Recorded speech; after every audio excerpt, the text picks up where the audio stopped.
Oh, we got a game started here. We got a dojo game. So I'm going to click to it. It's S-Kiss Kaz against Zach on track. So Zach on track gets a chance to play against a master today. That'll be some exciting experience for Zach. Let's see how Zach handles it.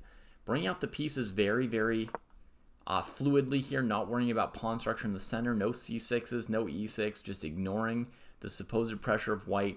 White goes queen b3, threatening b7. And there's a threat for you. So here's some chess wisdom. Alan, you might already know this. But when the bishop comes out very early in these queen's gambits, the move queen b3 can often put tremendous pressure. It's a natural reaction to that bishop moving outside the pawn chain. And the b6 move is quite undesirable when someone plays queen b3 because it tends to weaken the light squares on this side here when the bishop has sort of pseudo-committed somewhere else. Now here black hasn't played e6, so the bishop might be able to get back and cover some of these squares, right? But in general, when white plays queen b3, the most desirable response is queen b6. Not possible here. Sometimes the most desirable response is something like knight c6 with the idea of just sacking the pawn and developing all your pieces, you know? Just like a beast. And you go after this, and you get rook b8 and stuff. However, that requires a little more development, right? Like your e-pawn has to have moved at least. Here, it just looks like I'm hanging pieces, and people are like, what is he talking about with this knight c6, knight b4? But in a well-developed position, that's sometimes, you know, if this e-pawn were on e6, that would sometimes be a pattern that you rather give a pawn and develop a bunch of pieces than play a bad move defending b7, right? So then, okay, queen c7 is often a move, but in this position, my guess would be that Zach on track's best move would be knight bd7, maybe, like Dabo's saying? I don't know.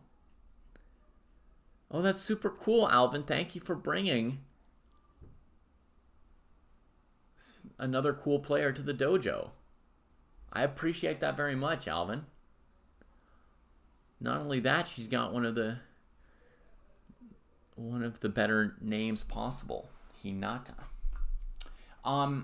Knight bd7 offers either of these pawns as a sacrifice. Queen c8 sacrifices this pawn, but then it's hard to get out as well. So if we're going to lose a pawn anyway, no matter what we do, maybe the best is to develop a knight, right? Wait a minute. There's another way, Dabo. Alan's agreeing that black should try and sack the b pawn. I've got another way. If this pawn's going anyway, let's not lead with knight bd7. Let's defend our center pawn first. Then when they take this from us,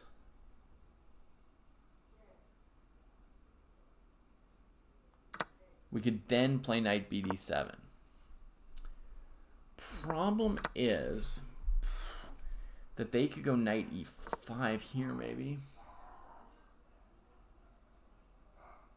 Now this guy's dangling, and I don't know, what are we doing? Knight bd7 now? All right, this is obviously a crisis situation after queen b3, but I think, you know, not often enough do we ask ourselves really tough defensive problems. So maybe this would be a good position for us to do just that. And Hey, Vevavoom. Actually, one of the sections was canceled today. So you're going to need so only the under 1600 is open. Everyone's in one group today.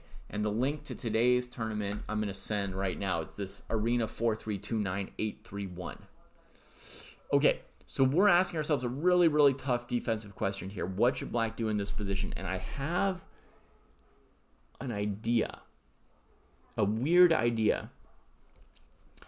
And by the way, I think this is often how problem solving works. You start with the most plausible solutions, and as the most plausible solutions don't work, you push yourself to be more and more creative to try and find like any solution, or even like a not very good solution, right? Because the position you're willing to accept is getting worse and worse, right? Like at first you're looking for a position that's equal, and then you're like, well, I can't find a position that's equal. Then you're looking, well, can I find a position where I'm a little bit worse? And At some point, you're like, can I find a position where I'm only down a pawn, but I'm not down a pawn plus my position sucks, right?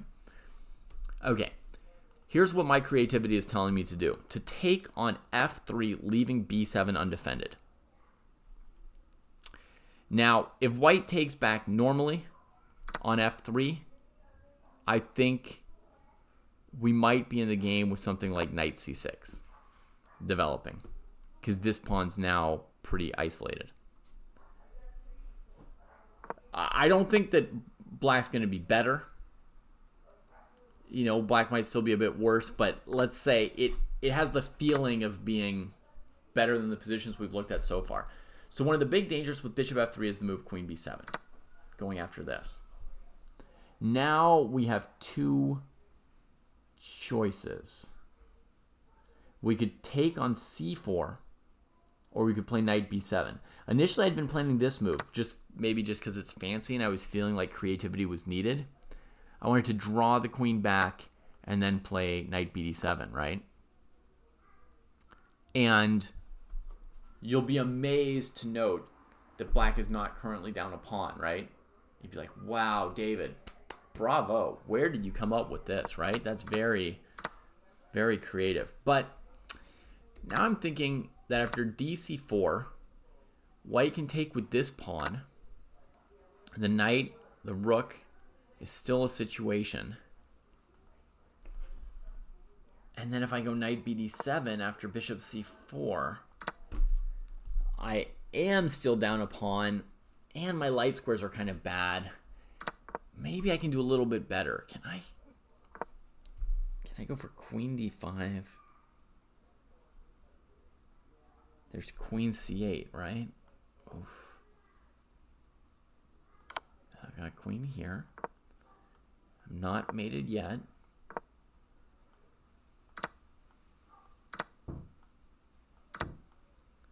D takes c4 sucks, right? Yeah. So we're looking at best at a situation like this. This is down a full pawn for black. But there's like a tiny little hope with that isolated d pawn, right? Knight c6. Queen takes d8, similar Dabo, could be done as well. So I think instead of playing the super fancy d takes c4 move, which Francois just said sucks correctly, I think we do a little bit better by just accepting knight bd7 at this point, probably, right? Then here,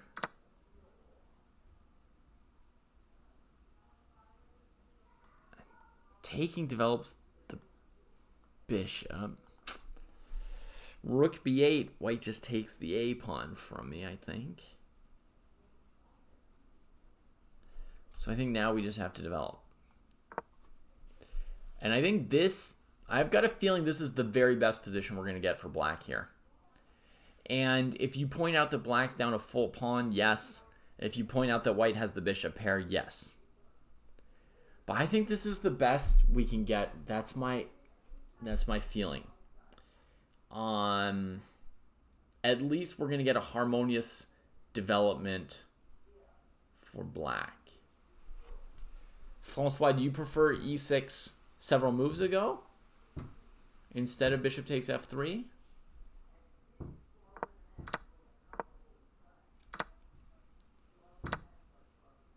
You think it's better off to just go e6 at this point and then knight e5 and something or other from here?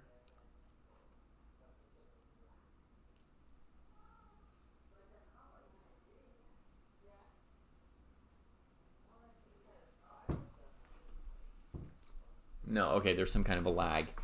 And you agree with trading on f3 so that we don't allow knight e5, right? Then white's going to go queen b7. We're simply going to play knight bd7 now. White's going to take, and then we'll play e6. And this is the best we can get. All right. Yeah. Francois and I are at least in agreement on this. So it's a really tough call. Zach plays b6, and the master hits him with knight e5. And now, to Zach's credit, he brought the bishop back to try and control those weak light squares, which is quite clever. CD5. Oof. White has queen d5 now, right? Black has queen d5 now?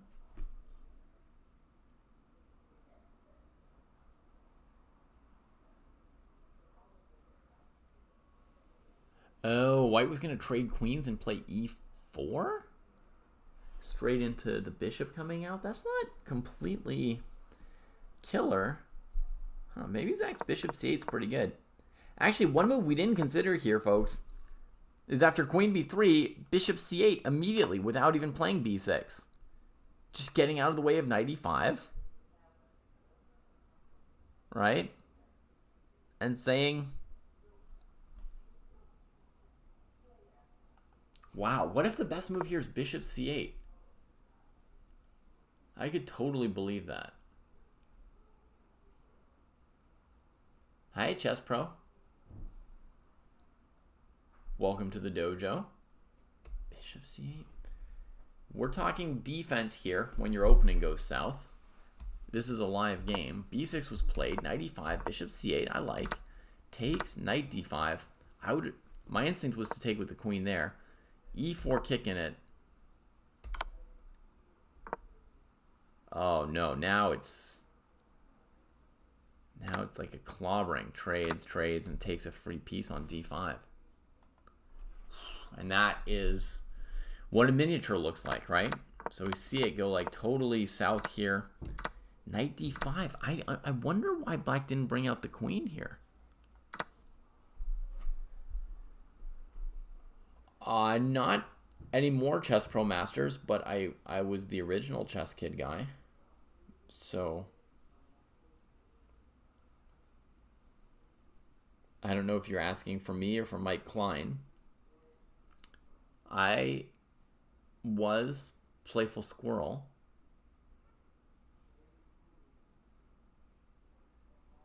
Once upon a time.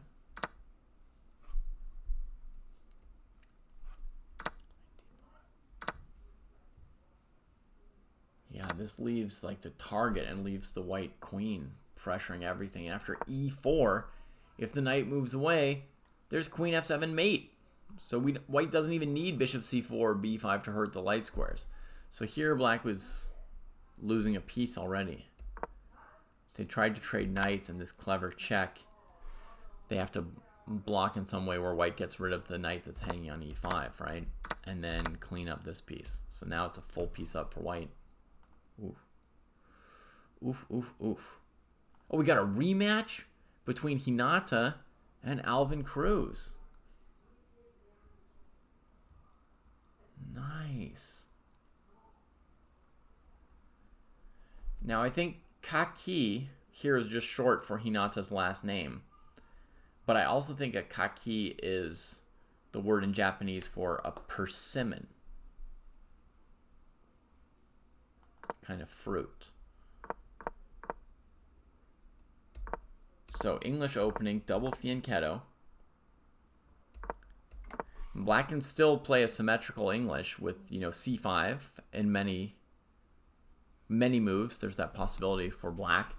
One of the main approaches white would use if black played c5 early would be d4, pawn takes, knight takes, and then they try to play e4 and set up like a Maroczy bind kind of position. So that's like a typical position you could get. But Alvin, he's calm. He's not in a hurry to play c5. He's happy to get almost any kind of King's Indian, so he keeps letting white play d4 if they want to. And now finally e5 gets played. And white goes for queenside expansion. It is an option to immediately answer e5 with d4, right? Looking for more of a technical game. So sometimes people think they're like strategic players and tactical players, but there's different flavors of these different kind of players, right? It's more detailed than that. So if you play d4, pawn takes, knight takes, it's more of a technical player who's looking to, have some smaller advantages, open up the situation in the center, play a simpler kind of position, and press for a smaller advantage over a longer game. Another kind of positional player is going to play a more there's like sort of a more simpler kind of positional chess and a more complicated kind of positional chess. And what white goes for here is sort of the big strategic outplay, right? Grab space on the queen side, big scopes of play, bigger advantages, and room to sort of outplay in a more closed position, right? So there are positional players who prefer open positions and positional players who prefer closed positions, and positional players who prefer end games and positional players who prefer middle games. There's all kinds of varieties out there among chess players. So Alvin restrains the move b4 at first with a5. White answers a3, so eventually the move's going to come through probably.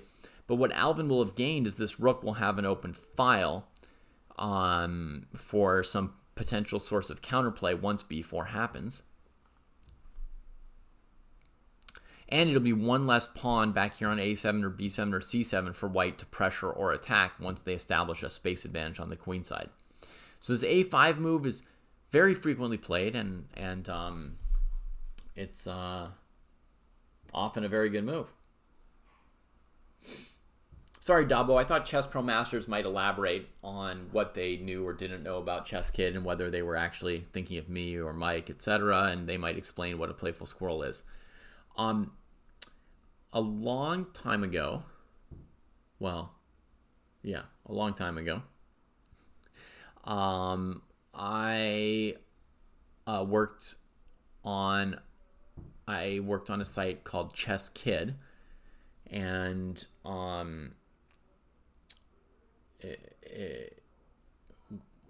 we, the people doing chess.com, decided to build a site for kids. We designed Chess Kid, and on that site, we wanted to have privacy. Was one of the factors, right? We wanted the kids to have privacy, to not be harassed by people, etc., right? And so one of the important things we did was we made it so that on Chess Kid you can't pick your own username, right? So on chess.com you can see Alvin Cruz is giving out his real name, right? Other people have names on chess.com like, go kill your mom or crazy stuff. I mean, I think there's some moderation sometimes, but someone has to, report a name of that type, and then a moderator has to, see the ticket, go and look at it, make a judgment call, decide whether to, delete the username or leave it. And so you've got an issue just with usernames to begin with, right? That they could be offensive or mean, or they could be revealing personal information. And especially on a kid's website, you don't want a bunch of kids saying like, hi, I'm, Joe Smith. I live at 123 Plymouth Street in, Rhode Island or something like that, right? And I'm 6 years old. So we decided just not to let people pick their own usernames initially on Chess Kid. And so we had an automatic name generator that goes one adjective and then one animal as a noun, right? So you could be like funky kitten or smelly moose or laughing giraffing or something like that, right? And basically when you go to make an account, it would give you like a page with 8 choices and some little animal icons or stars or flowers. And then you could click if you liked one, or you could click to see another, 8 names or 10 names, and it would flash up, extinct kiwi, sad hyena, etc. And eventually you'd click one, and then that would be your username. And I took the username Playful Squirrel, and I made a bunch of videos for kids on the site as Playful Squirrel. I did a chess TV show, kind of, a streaming chess show. Back then we used live stream at first, not Twitch or YouTube or anything like that. But yeah, so anyway, so I streamed a show as the Playful Squirrel. My show was called From Branch to Branch, and I had a picture of a squirrel jumping from one branch to another. And so people who used ChessKid somewhere between, I don't know, 2010 and 2014 or so would have probably seen a lot of my videos and stuff like that. And sometimes, now some of those people are going to be 18, 25, etc. And so now sometimes people recognize me from that. Yeah, I know. I know, Dabo. How are you doing, Gaurav? All right, so really long think there from Alvin. 7 minutes and 41 seconds. Obviously, you can think that long in classical chess. You just want to pick your spots for those kind of thinks. So what is he thinking of with knight e8? I think he's thinking that he wants to play the f-pawn forward and gain space. But he had to choose between knight e8, knight h5, or maybe some development options with these pieces as well, right? I think a very plausible move for Alvin that would have led to a different game. I didn't play that move, chess.com. It's not chess.com's fault. It's my computer's fault.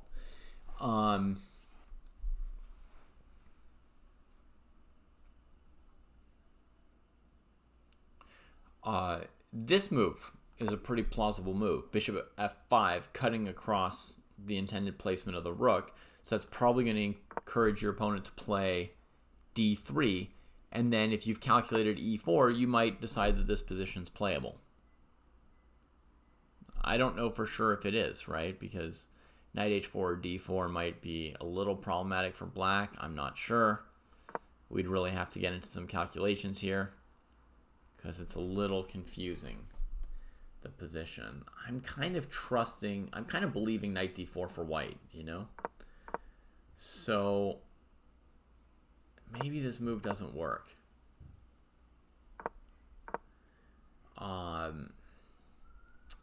Yeah, so knight e8 was the choice. White played d3 anyway, not b4. Wow, I really thought white was just going to, move ahead with this move pretty soon. But instead we get d3. And now after f5, white can't play b4. She played bishop g5. I'll just mention that b4 can't be played when the knight's undefended because of e4, effectively double attacking the knights. Oh, good night, Scotty. Sleep well. I hope you're well. Let's be in touch. So I think in this kind of position, if white wants to play b4, a typical little move is just bishop d2, which looks lame to some, but that's the explanation for why you often see it played in these positions, just defending that piece. Another option is you could go queen c2, right, defending the knight and getting out of the way of rook coordination and still keeping your options open with the bishop. Instead, we get bishop g5, very direct here from Hinakaki. And I'd expect black to just play knight f6 and then later, take advantage of the bishop with h6 and g5. But yeah, I guess white will probably trade rather than giving time, plunk the knight. I don't know. I don't yet have a clear sense whether white or black is better. I mean, you would expect white to be better. They're white. They've played no moves that look bad, and black has played knight e8 backwards, one move. So you'd think that things are just a little bit more fluid and like the tempo's a little bit with white here. But honestly, I'm not sure because the lines I'm looking at, I don't yet see any clear evaluation going on with them. Alvin plays knight f6. Yeah, logical.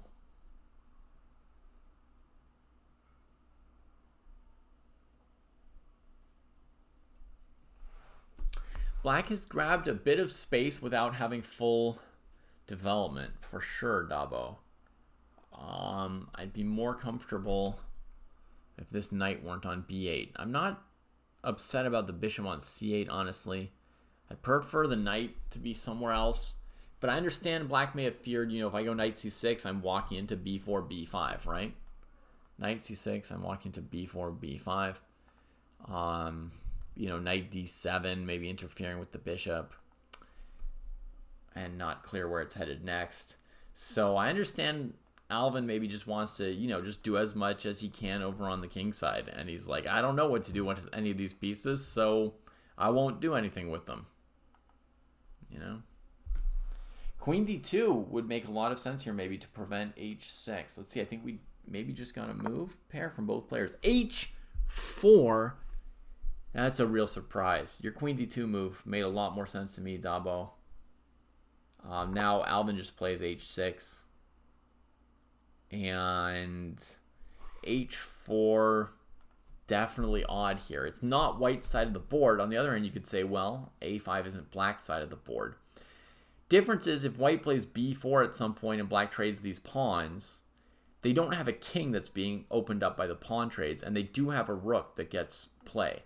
Whereas if at some point later black plays g5 and white plays hg, white's king is being weakened by the pawn trades, and white doesn't have a rook that inherits the h-file. So it's very, very different. It is kind of a symmetrical move. They are both pawn moves on the other person's side of the board, which, as I said, are often not good. But hopefully you can see how there's not a full strategic symmetry between these. White's goal in attacking on the queen side is to win a pawn, basically, to squish the black pieces to worse squares and then be able to win a pawn. So white wants there to be pawns left on that side of the board to attack. Black's goal on the king side is to attack white's king, so black's happy to trade any and all pawns. That helps black a bit more than white. So the h4 move can be labeled as incorrect. White retreated here. So for now, g5 is not easy to play for black, but do they need to play it eventually? Maybe. There's another plan black could use that also takes advantage of h4 without even playing g5, which is you go like knight h5 and f4, and you go after the g3 square, right? Because h4 also weakened g3 quite a bit. There are also plans where you go knight g4, and then at some point you have a knight f2 sack followed by taking on g3. I see that a little bit less in this exact position. But yeah, broadly speaking, two main plans for Alvin. Knight h5 to play f4, and knight h7, as mentioned by Dabo, to play g5. Kind of two main plans. I almost feel like knight h5, f4 has a lot of immediate impact. I mean, knight h7, g5 is nice and intimidating, and it's completely consistent with what black wants to do. But that f4 move looks like it stings pretty fast to me. Hello, yellow. Warrior Boys Production also asking, what's the point of h4? I don't really know. I think white was thinking... Okay, I think I can recreate white's thought process, maybe. Okay, here's what I'm thinking. White was thinking black's going to play h6. And then if I retreat, they're going to play g5. Kind of like, in the Benoni, when there's a piece on b5 and black can play a6 and you retreat your knight from b5 and then b5. There's like a line in the Taimanov 4-pawn attack Benoni where you've played bishop b5 check, they block, and then you have to play h4, so you have to play a4 on the other side of the board, right? So they can't go poop, kicking your piece, and then boop, taking over the space. So white's thinking h6 is coming, and when it comes, I don't want to allow g5, but I also don't want to spend a tempo trading on f6. Sorry. Let's say I play b4, right? White's actual plan. I don't want to retreat and allow g5, and I don't want to trade my bishop. By the way, I think wrong of white to be precious about the bishop, but I'm just reconstructing a thought process, right? So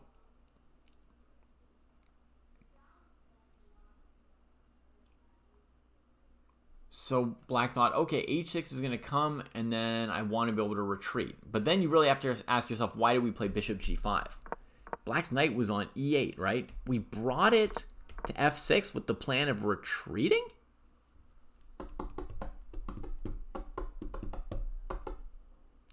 Basically, h4 is not even consistent with bishop g5 on the previous move, right? If I've reasoned it out correctly. I hope you get a game soon, Punyarup. And if I'm not able to see your game, I'm happy to give you some advice about analyzing one's games. First of all, don't use a computer review. Don't. A lot of people think that's analyzing it. It's not. I'll just make sure you at least know that much. Do not just put your game into a computer engine and have it tell you what all the best moves were, etc. How to analyze your game. I mean, I've published videos on that subject. I've published a book on that subject along with Jesse and Kostya. We've got a book, How to Analyze Your Chess Games. The author is Chess Dojo. But like a very quick tip would be see if you can ask your opponent what they thought of the game afterwards. You know, ask them one or two questions that you had during the game, things that you weren't sure of the answer of. See if your opponent has any input on that. And then basically think of like analyzing a game as it's just playing out moves that weren't played during the game, moves that you might be curious about, right? So if you were white here, maybe you played h4, but you were curious about b4. And you didn't know whether or not it would be good or bad to trade the bishop. One of the things you can do when you analyze a game is you go back here and say, okay, if instead of h4, I advanced my queenside plan, and then I gave this bishop pair over here, right? What's the position like? So you just play out a few moves against yourself, white and black, and you try and get a sense, do I like white's position or black's position? Okay? That's the best I can give you in about 30 seconds on how to analyze your games. It's a very big subject. Probably Bishop G5 is wrong, Warrior Boys Productions. But if you're going to play Bishop G5, it's basically to trade the piece, I would say. I think a lot of times people play moves like bishop to somewhere really, really far, b5 or g5, and they think it's aggressive because I'm moving my bishop to the most advanced square where it attacks something. But then if your opponent attacks the bishop with a pawn and you just trade it, it's not necessarily that aggressive to just trade, right? So if it's not a position where for some reason you really want to trade the piece, then sometimes don't put it on that advanced square, right? It's not actually attacking, it's just preparing a trade, and you don't want to trade, so why are you doing it, right? I don't know about a general rule for when it's good or bad for black to sack a pawn with f4, yellow. I can give you a couple considerations. One would be you try and okay, I was going to give you something really terrible at first. I was going to say, one is you would calculate a little bit and see, like, what does the position look like?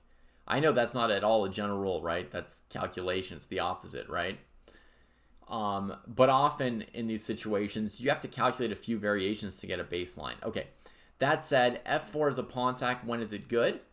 F4 as a pawn sack might be good if you've got a lot of your pieces ready for a kingside attack, or if your opponent doesn't have many resources available to defend their king. So I'd say like the closest thing maybe to a first rule of thumb would be sort of the balance of potential attackers versus defenders on the king side.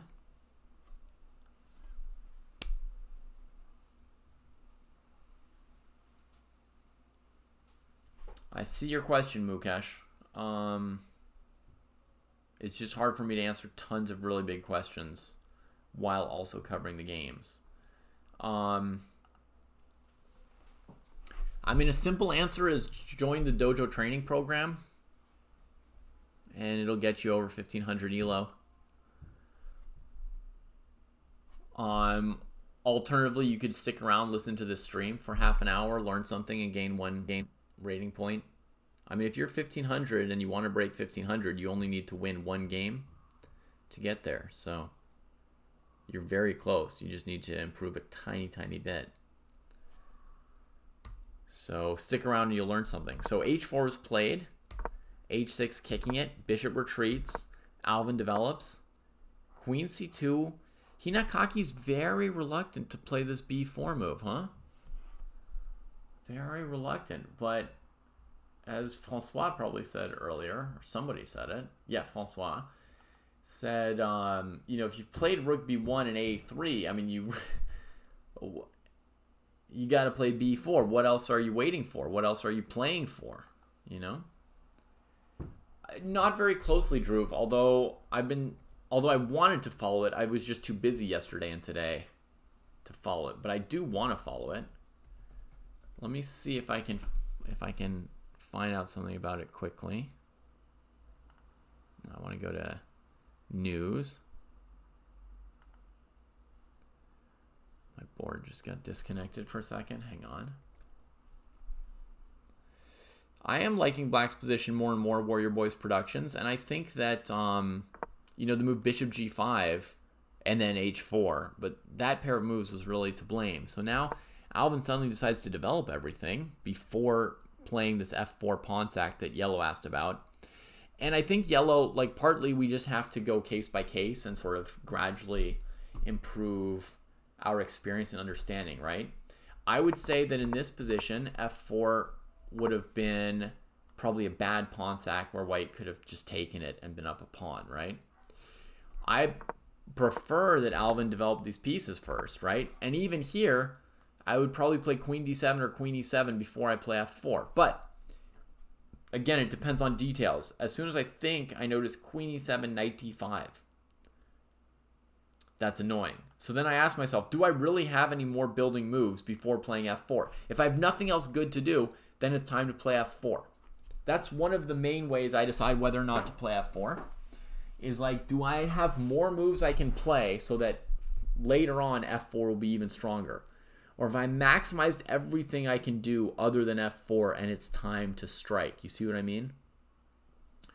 So I think right here F4 is becoming very plausible now that Black's played Knight C6 and Bishop E6. My guess would be that if White takes it, Black's going to have plenty of counterplay. Let's try Knight H5, going after this square. So Black's going to win back the pawn in a second unless White takes here. And if White does, we're going to take back like this as Black, completely controlling these squares, stopping much counterplay from White. This looks pretty good for Black, right? You could try to plop your knight on F4, or you could try to go after this H-pawn via Bishop F6 or Bishop to G4, or even maybe Knight D4. So I sort of believe in the F4 pawn sack here for Black already. Now, Alvin played Queen D7 first, and White traded, opening up the center a little bit so that F4 will kill the king a little bit less, but also a huge concession positionally speaking, right? Black now has a very strong center, and they may or may not need to play with F4. They may also play with E4, opening up the bishop. They may just mass pieces in the center. It looks like a very nice position for Black. So then we got B4 and the trade. Now this is a really tough position for Alvin. But he doesn't have tons of time. He needs to save time for calculation. So he played Knight H5, preparing the move F4. Yeah, that's a big alternative to the F4 pawn sack, by the way. when I was talking about whether or not you've got moves to improve the situation first. Knight H5 F4 looks way better than F4 as a pawn sack, actually, now that I remember it. I mentioned that earlier, right? As soon as White played H4, I said Knight H5 F4 could be like a major plan going after G3. I like it much better here. Why sack a pawn if you can just break the position with F4? Black's not in a rush because White's not doing anything too killer. All right. Hey to ZJ Termination.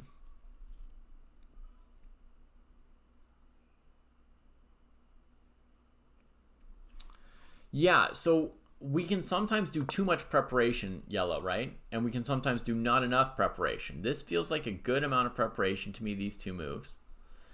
And now, like, it's not clear that the queen's better on any of these three squares, plus it's giving White time to play Knight D5 or Knight B5. So I feel like here it's kind of time to go for F4, but I like the idea of maybe just having played Knight H5 here without the Queen D7 tempo. Just saying we're ready to roll with F4. Right? I'm not sure the queen's better on D7 because here she's going to pressure the H-pawn in a lot of my F4 positions. So, okay, I thought F4 looked pretty decent here, but now my guess is Knight H5 is my favorite move here. Now, yellow, I think you're saying that you have too much of an inclination to make everything perfect. You want to play queen d7 and rook a8 maybe, and maybe, knight e7 and c6 to keep white out of d5. But you can't stop everything your opponent's trying to do, right? You've got less space on this side of the board where white's got the c pawn. B4 is unstoppable. White's got even more space there. A move like c6 gives white a hook to play b5 and start opening up the rook and bishop more. So there's a limit to how much time you can spend trying to make things prettier and better, right? At some point, you got to play your main plan, which is to go for the opponent on the king side. So I think by here, black's done enough and should go knight h5. How would I evaluate knight d4 on this move? It looks playable, but I'm not pumped about it, right? I prefer to just start going for f4. I feel like knight d4 could come later if we want, but it's fine now. I mean, let white play b4, b5, and then maybe we'll play knight d4, right? So I'm firmly thinking knight h5 now. So ZJ, you just played a 9-round classical tournament, and you've never been so burnt out as at the end. Yeah. So not just tired, but somehow it used up your energy instead of igniting new energy. Because sometimes at the end of a 9-round tournament, you're like the most tired you've ever been in your life, but you're also interested in chess. You're like, when I've got energy again, I can go further with this, And you're there's the kind of excitement as well as the total fatigue. But it sounds like you somehow got used up during this tournament.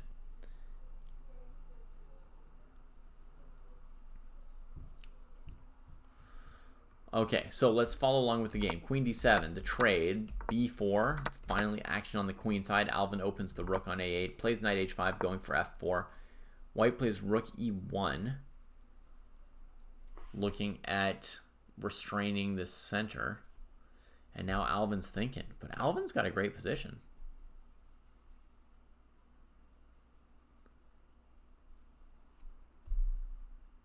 Alvin's got a great position here. And, I mean, it's notable that Alvin's used 20 minutes more than Hinata on the game so far. I think Alvin mentioned that Hinata beat him earlier today. But giving this much time advantage to the opponent, playing this fast, is smelling a little bit of overconfidence. Yeah. It's very important to respect the opponent, to understand that they pose danger to you.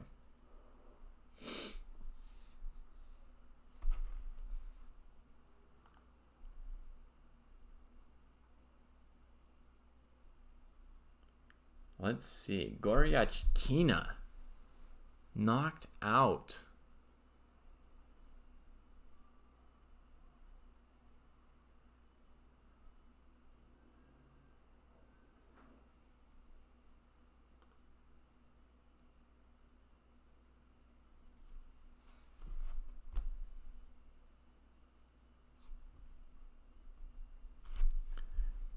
Oh, her opponent looks very, very happy. Today was tie breaks. Wow, big upsets. Kashlinskaya and Ushenina also out. Wow. And Elena Danielian is a big name as well. But she's a little bit older, It's like... Oh, and she played Stefanova. Wow, GM versus GM in the third round. Wow. Yeah, I mean, times are changing. There are new young players. And the time controls have gotten faster as the big names have gotten older. So you'll see upsets every year in tournaments like this. But Goryachkina is not old, and she's really talented and strong. Unfortunately, she's gotten worse instead of better in the last 3 years, probably, even though she's so good. I mean, I don't know if she's gotten worse. She's definitely not improved in the last 4 years. She's really plateaued. She was really promising a few years ago.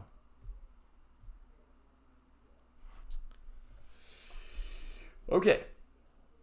Back to our fights. Friday night fights. Let me move this over here so I've got some more real estate. I can see if anything goes wrong with my stream over there. Hina's playing too fast, huh, Warrior Boys? Too fast. All right, Punyaroop is asking about money in chess. Back in the day, there was not enough money in chess, right? Maybe today too. Plus, one had to dedicate a lot of effort and time, and society also didn't really appreciate chess. So what kept people going? Did they love it so much? Yeah, I think so, Punyaroop. I mean, I wouldn't simplify to saying there's one type of personality for chess, right? There's more than one personality in chess. More than one, reason why people are into it or do it in different eras, right? But now an extra reason might be that you're more likely to get some, respect or some money or something like that than in the past. But I think what you mentioned is a big part of it, that people love chess. There's also, obsession. After a bit of a think, Alvin goes for the big move f4. I love it. Baymon's talking about the move e4. We can calculate that move as well. It plays right into what the white pieces are staring at. So white looks like they're poised to handle that pawn break. But we're going to have a look at Baymon's variation anyway. I would say still, if you are in a developed country, chess is a very low-paying profession compared to other professions, right? So as far as like back in the day versus today, I would say most jobs pay better than chess, especially in terms of like how good you have to be at the job, right?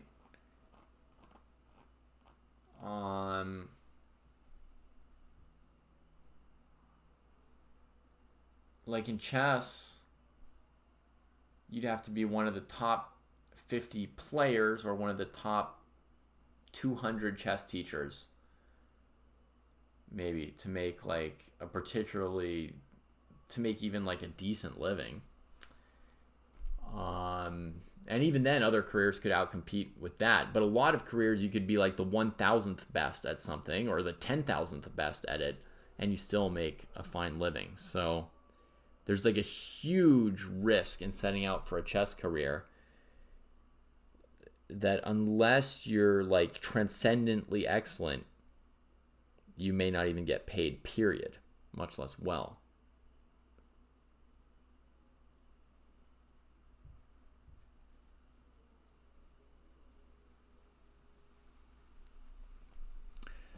Six wins, 2 losses, and 1 draw. Very, very big score for ZJ Termination. It's good that you still have an idea of something that you could work on, because sometimes when you have that big a score, it's not obvious what to work on. But yeah, I'm looking forward to seeing and hearing some more about your games.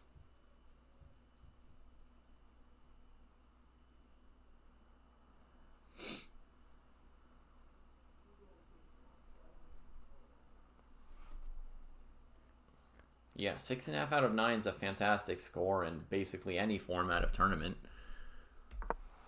Let's look at Baymon's variation with e4 real quick, and then we'll get into f4, because the game goes f4, b5. And now this game is, on fire. The knight could come into d4, or black could sack a piece with f takes g3, or the knight could maneuver towards the king side with knight e7. But things are getting really fired here. Let's quickly look at e4, which intuitively I would say shouldn't work. But let's check out Baymon's point here, and then I think Baymon, did you have knight taking on e4 in your variation? I know you're coming with this rook takes f3 tactic, so it's very concrete whether or not this works. Yeah, knight e4 is what you had. So first of all, let's just say white could also play a move like queen e4 potentially, right? Just busting out into the middle of the board with the queen and defending some stuff. But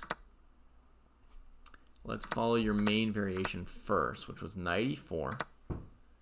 Rook f3. Wow. Bishop f3. Knight d4. And now the queen's attacked and the bishop's attacked. And black hasn't sacked enough for white to sack back a queen. So we got to move the queen and defend that bishop.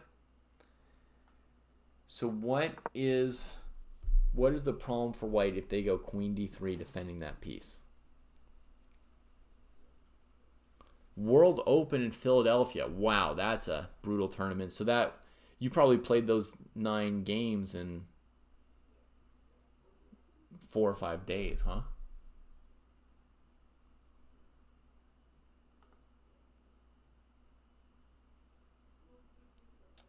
Hey, Nate, there is a classical tournament. Or just an opportunity to play a classical game. It's more of like a place to play a game than a tournament. You know, the term's not really... It's set up as an arena online, but it's, you know, there's not really enough time to play a full classical tournament here. Just a chance to play a game or two. And you're welcome to play if you want. There's a link to it. Okay, so now the point is bishop takes c4. And then if queen c4, knight f3, recovering all the material, right? I'm trying to follow your variation, guys. Francois says no and laughs. There's some kind of a problem. My computer's buzzing too. You hear that? Vroom, vroom, vroom. Yeah, so it's counter check, so we can't use this combination. Yeah, generally speaking, white looks okay, right? This knight's attacked, the center's opened up, no real attack against white's king. So everything's okay for white.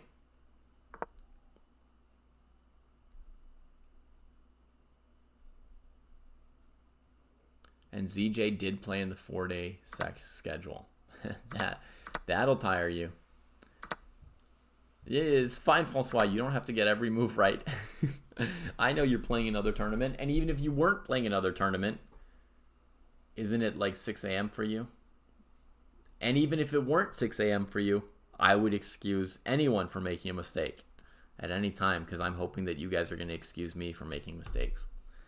So I'm going to say overall, Baymone, I mean, it's great that you could calculate a long variation like this, but the variation was a somewhat implausible one, this e4 move, given that there's such an obvious move that looks so good, right? This move's trying to tear open the king of your opponent and keep your center steady to keep their rook and queenside pieces at bay. So this move is like doing everything we want pretty much. Like if we tell the story of the move, right? And I know we've been having some dojo talks with Jesse recently about whether or not there are stories behind moves, whether or not strategy exists, or it's all just tactics and coincidence. 3 a.m. in Montreal.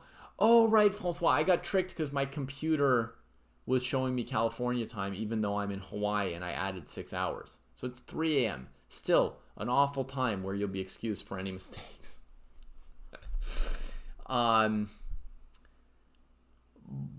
But this f4 move, all strategy tells me I should look at f4. So anyone who says strategy doesn't exist, I mean, they could sit here and calculate e4 all day and knight d4 all day. And I'm only going to look at f4 because in my head, strategy does exist.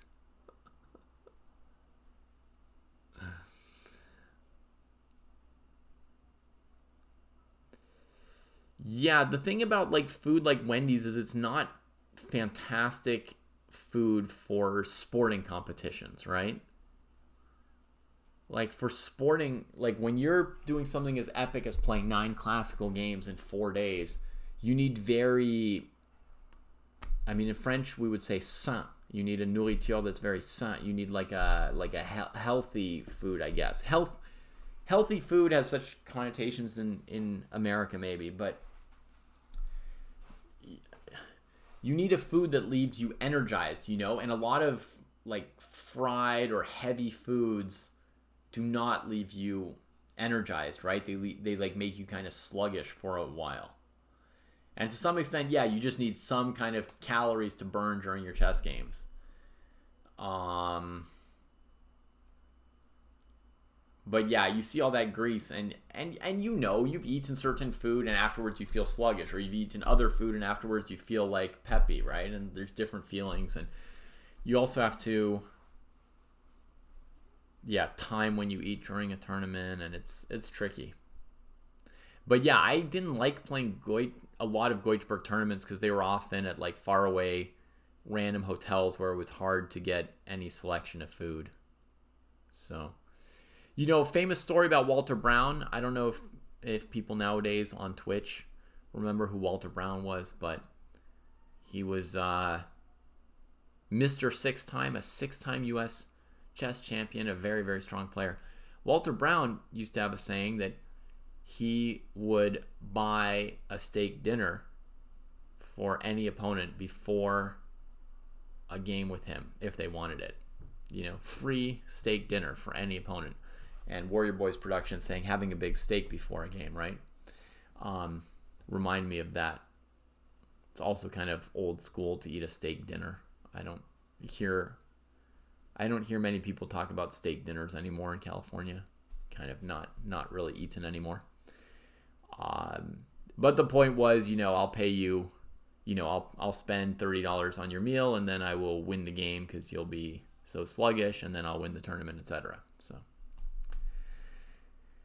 yeah. So who is arguing that strategy doesn't exist in these debates? So Dabo, the idea kind of comes from, it comes from multiple sources, but it's partly ascribed to Willie Hendricks, and Jesse's been reading a lot of his writings. And Jesse has said that, he's been somewhat convinced by some of what Hendricks is saying. And it's kind of an idea that all our strategic talk is just a bunch of like baloney we tell ourselves. And that really, you just have some instincts for what are good moves, and then you calculate some variations, and then afterwards people make up these stories about the games, but those stories aren't really real. By the way, anyone who really wants to play e4 in that position instead of Alvin's f4, I'll tell you that this is something I sometimes consider. e4, I call it a sealer sweeper. We play e4 to put a pawn on this square that's going to block these white pieces from using that square, and then we play f4. It's a pawn sack. But I'm not pumped about that pawn sack because in general I want the center closed, and white can just sack a pawn back with e5, and then the pieces are still getting into the center. Plus, why should I be down a pawn when I don't need to be? So I would play f4 like Alvin. I think it's beautiful. So this gets played. Knight e7. That was my instinct, Alvin. I didn't get to calculate it real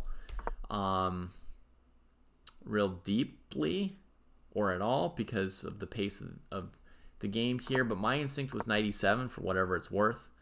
Hendricks wrote a book, by the way, that's called like Play First Then Think or something like that, or Move First Then Think.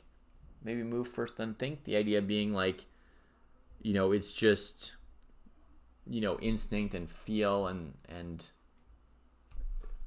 don't ask yourself, oh, the knight on a4 would like to be on d5, but that square is defended by a bishop. How could I engage in a 5-move maneuver to trade off that bishop to later make my knight maneuver, So, what type of foods did I eat for lunch during your OTB tournaments when I was working for IM title? So there's a very important change that happened ZJ termination, which is there was a period where I was trying to make IM and I was feeling very like poor. And so I was being very, very like money oriented in all the decisions around tournaments. So like I would fly a red eye so I could arrive at the tournament at 9 a.m. or 8 a.m. for a 10 or 11 a.m. round, and I wouldn't have to pay for a hotel room the night before, right? And I would eat like the cheapest food that I could find within a certain radius of the playing site and stuff like that.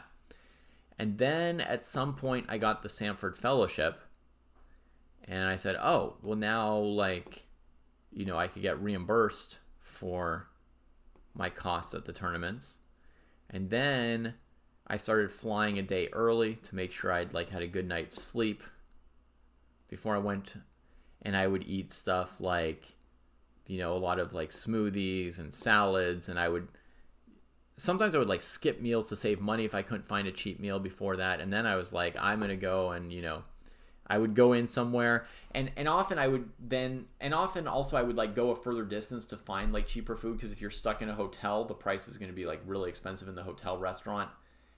These prices are from 20 years ago, so they wouldn't seem expensive now, but I could go into a restaurant and it would say like, smoothie, $8. And I'd be like, you're kidding me, right? Or like sandwich, $11. And I'm like, that's ridiculous, And so I would go walk a mile to get a sandwich for $5 instead of $11, right? But once I had the Sanford, I like conserved my time. If I felt, I listened to my body. If my body said a smoothie is like the thing that I need to get like a boost for this next game, I would pay $8 for a smoothie. And as soon as I did that, I started just like winning like all kinds of, tournaments, and I won more prize money than any of that stuff was costing me. So you've logged in, Mukesh. Great. Congrats. You're well on your way to breaking 1500. Now you need a little advice on how to use it, and then you'll have to do a little bit of sweat work yourself, but you're so close it won't take too much.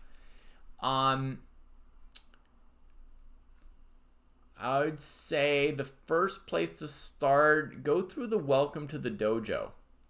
You'll have a task list. And I do need to get back to this game because this is a really exciting game we're watching here. But you'll have like on your profile here, my computer.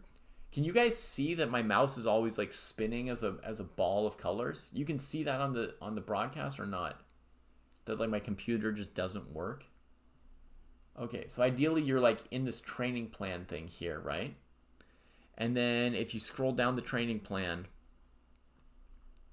you should see a few categories. Welcome to the dojo, game and analysis. I know it's a little bit cut off in the view here.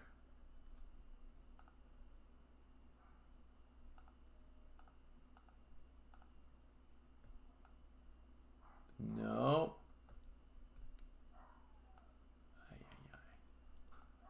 Right, so you got these options. I'm not going to redo my whole screen capture, but I'm just going to give Mukesh 10 seconds here. So there's Welcome to the Dojo, Games Analysis, Tactics, Middle Game Strategy, End Game Opening. Start with Welcome to the Dojo. If you click on the little carrots on the right, it opens up the list of tasks. So there's like intro, join the Discord, find a training partner, review weekly training plans. You could have a look at this, at least the intro. And then I would say first thing to do, go to Games and Analysis, play a game, and annotate a game. All right, post your annotation. Once you've played a game, you want to go to Games and upload a game. So if you go to Games, there's like a little blue add button, add a game, new game. If you played it online, you can just link to it. Otherwise, if you've got a PGN of it, you can upload it, or you can just input it move by move. Put in your annotations and send me a link, and I'll have a look at it with you at some point. Okay. All right.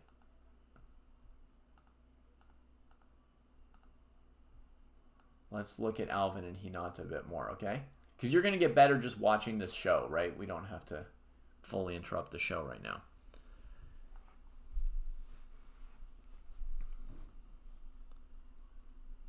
Good, Punyarup. Don't click on the game review thing.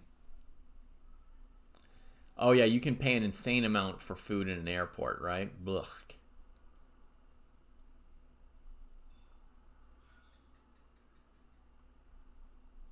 You had a great position against the 2200, blundered and lost. Would be happy if I reviewed the game.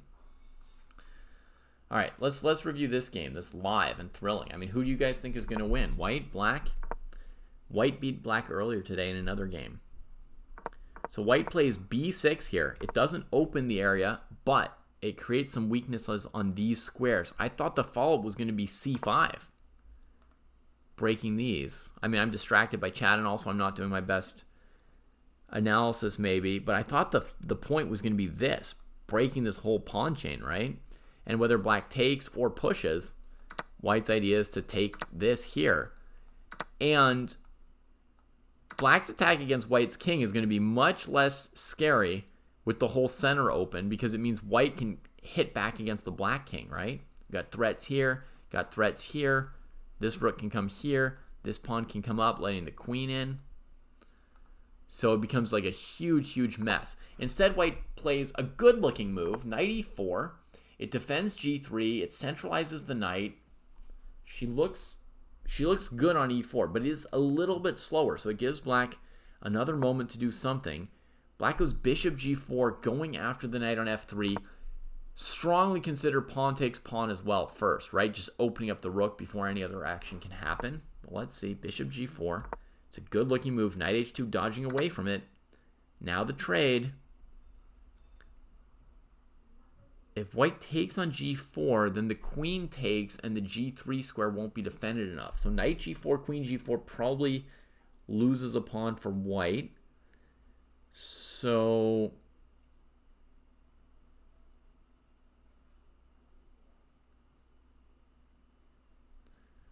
yeah, yellow, those lines are going to get complicated, but they're very plausible. They're the kind of things we would calculate.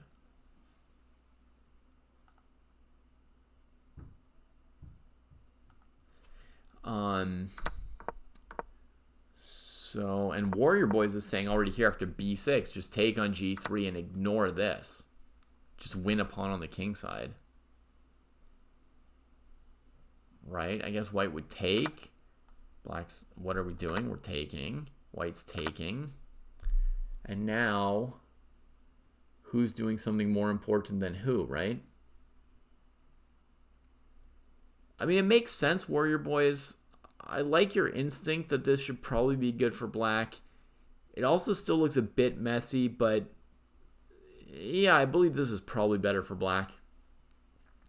Without trying too hard to calculate to the end from here, it looks very, very plausible for black to just take that pawn.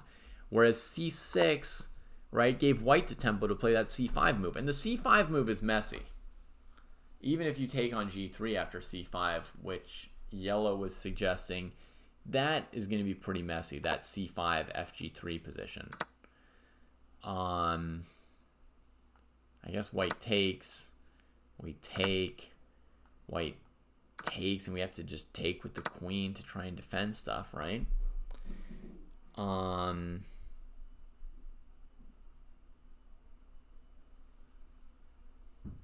Yeah, maybe black's still up a pawn and pretty safe here. Maybe that's good too, yellow, yeah. Solve the pawn situation after c5. Oh, you wanted to sack on f3. Sorry, pardon me. You didn't want to win a pawn. You wanted to sack.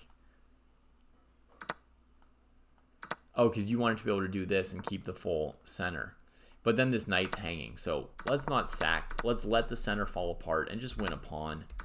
And just say, yeah, you know, my center has some weakness and white has some play, and it's a complicated position. Yes, it is a fight, but black has won a pawn, and there's nothing wrong with their position. You know, all the pieces are reasonably well placed, so this should be fully promising for black, you know.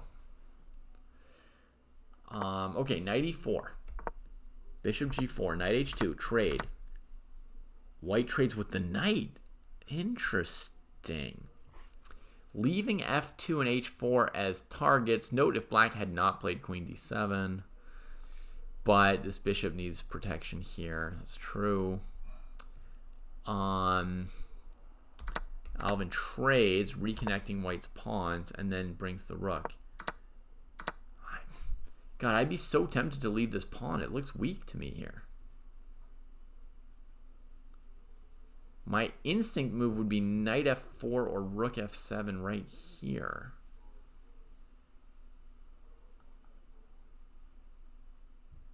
Tactics and swindles, I think you're talking about the same move as me. You're saying maybe knight f4 here. Also, there's an approach to chess where once your focus is the king, you just bring every piece you can there as fast as you can. So that would say this guy's next, actually. So it would look like this, trying to bring this knight to h4 instead of this knight that's already on the king side being improved to f4, right? So we're going to get a similar impact, a little slower, but with a full new piece, which is really good because then this knight can still sort of trade the g3 knight at some point. Knight g4, queen g4. White could bail like this, I guess, huh?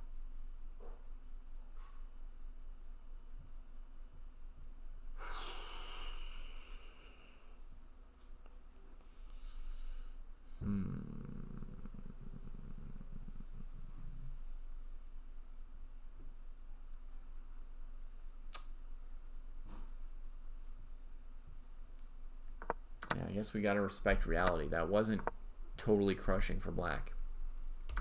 So Alvin made the trade and went to double rooks. But this trade here allows the white rooks to come to f1 and trade off the back rooks as they come in.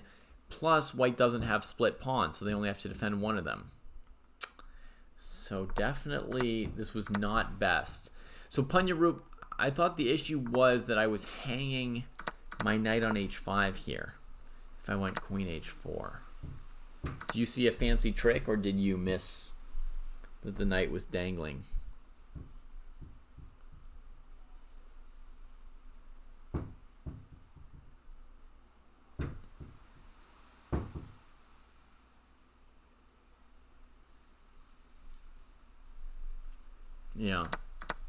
Yeah, that's unfortunate. It's like a detail. Everything looks correct for black, right? All the black pieces flowing to this side of the board. But after queen d1, the only way not to lose this knight is to trade queens, which is not ideal, right? And after the queen trade, black still has a fine position with this move.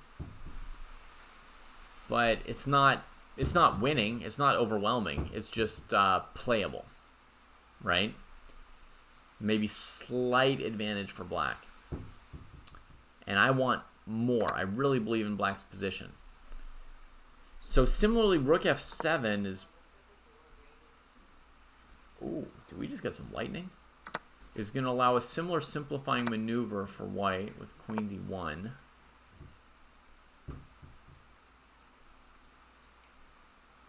Oh, yeah. Oh, it's a good storm.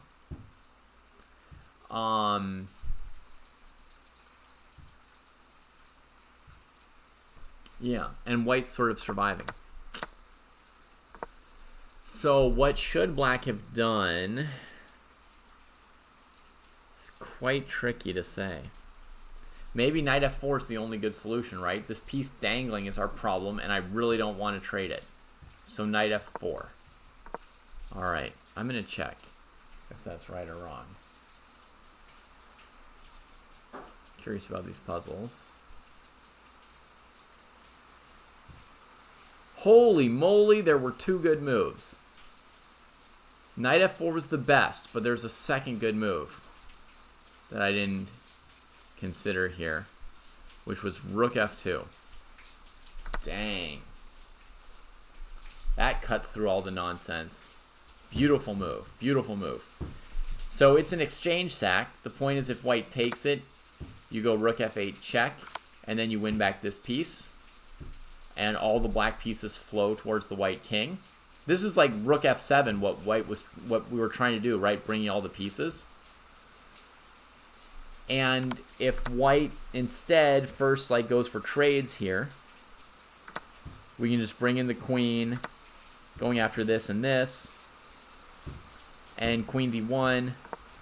You still just got queen g3, and this is not a problem now. So rook f2 is the right pace.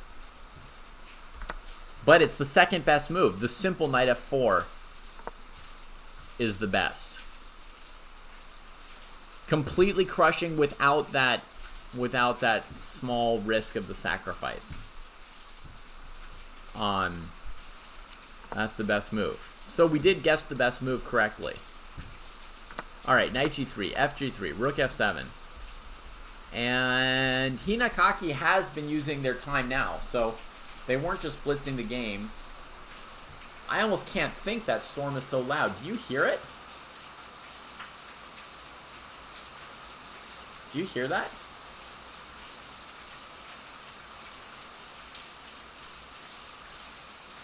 Or does my mic so brilliant that it doesn't pick it up. It's so loud I can't hear my own thoughts in my head. It's amazing. Wow.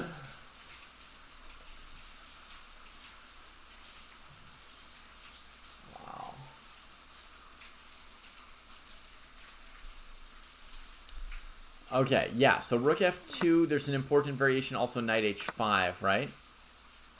And I was thinking that here black would play rook g2.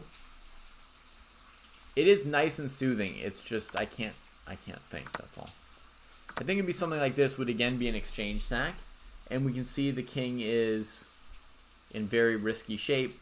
None of the white pieces are super useful immediately.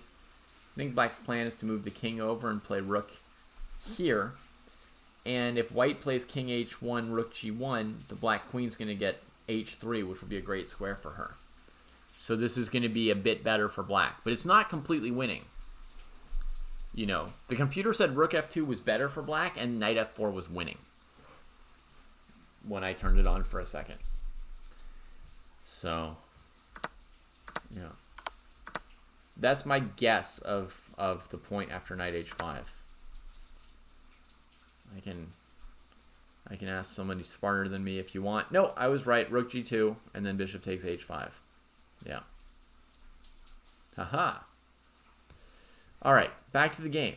Fg3, rook f7, rook a1 played after a long think from Hinakaki, but that lets him keep pressure on, no? By the way, I'm just realizing, oh no, it doesn't work, shoot.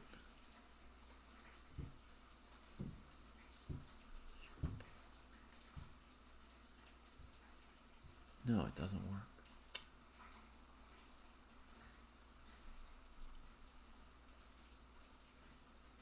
Huh.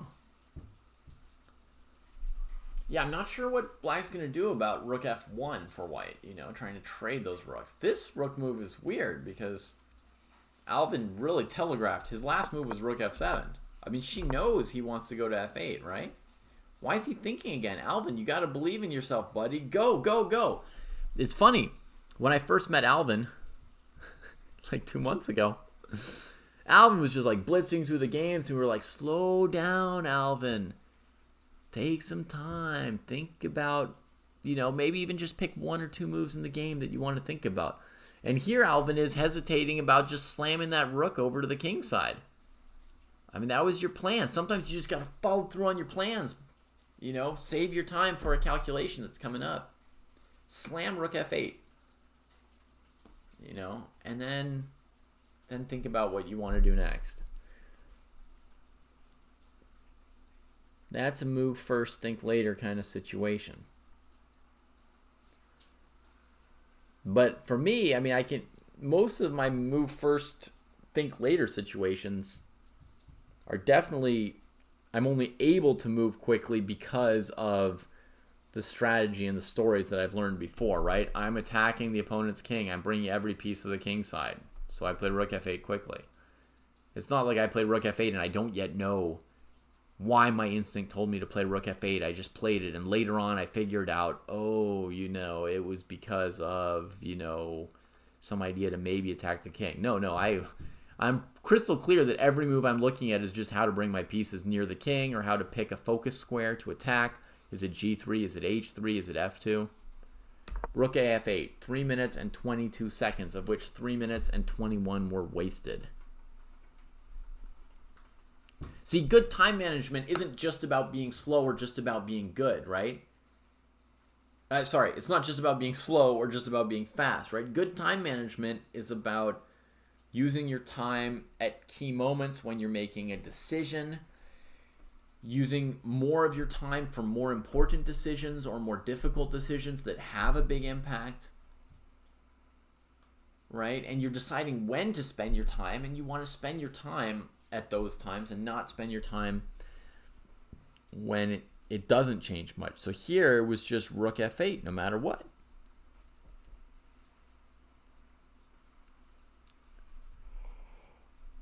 Right, rook a1 is introduced maybe an e4 trick at some point. White will just take the e-pawn and sack in exchange potentially, and it may or may not help very much. But maybe exactly here, rook e1, e4 could be played. A rook f1, e4 could potentially be played by black. White could also move the rook and ignore the pawn on e4. Actually, it doesn't do that much.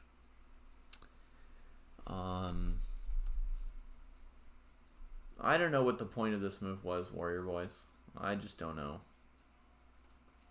You know what? Maybe what happened is Alvin thought, oh, I have rook takes, e4. I should calculate that. But, I mean, white has rook a8 check, and then you can stop calculating. e4 also doesn't threaten anything. I mean, you should not be distracted by that. Exactly. Good time management is spending it at the right times and not spending it at the wrong times. It's a mix of being fast and being slow, right? Being slow at the times where being slow makes you play better. Being fast in the times where playing slower won't make you play any better. Just the same. You see what I mean? Like if you played rook f8, if on this move you think for 10 minutes for black or 5 minutes or 5 seconds, either way, you're going to play rook f8 in the end. So spending extra time is not going to produce better play, right? So you want to play quickly when quickly or slowly is going to lead to the same quality of move. And you want to spend your time when you think it'll make a big difference. Like right here. This is a move that makes a big difference. This is a place to spend time on, right? Are we trading? Are we coming in? Are we doubling rooks? Is it time to strike, right? A move like rook f2, that might be a move that you come up with only once you've been like really getting deeply into the position for a while, right? Only once you've tried some obvious moves like knight g6 or rook f7, and you found knight takes g4, queen takes g4, queen d1, and you wrestle with that a while. You're like, that seems to stop my plans. The knight's hanging on h5, but then you're like, I don't quite believe it. You know, should white really be able to save themselves with this queen d1 move? So maybe you calculate for another minute or two.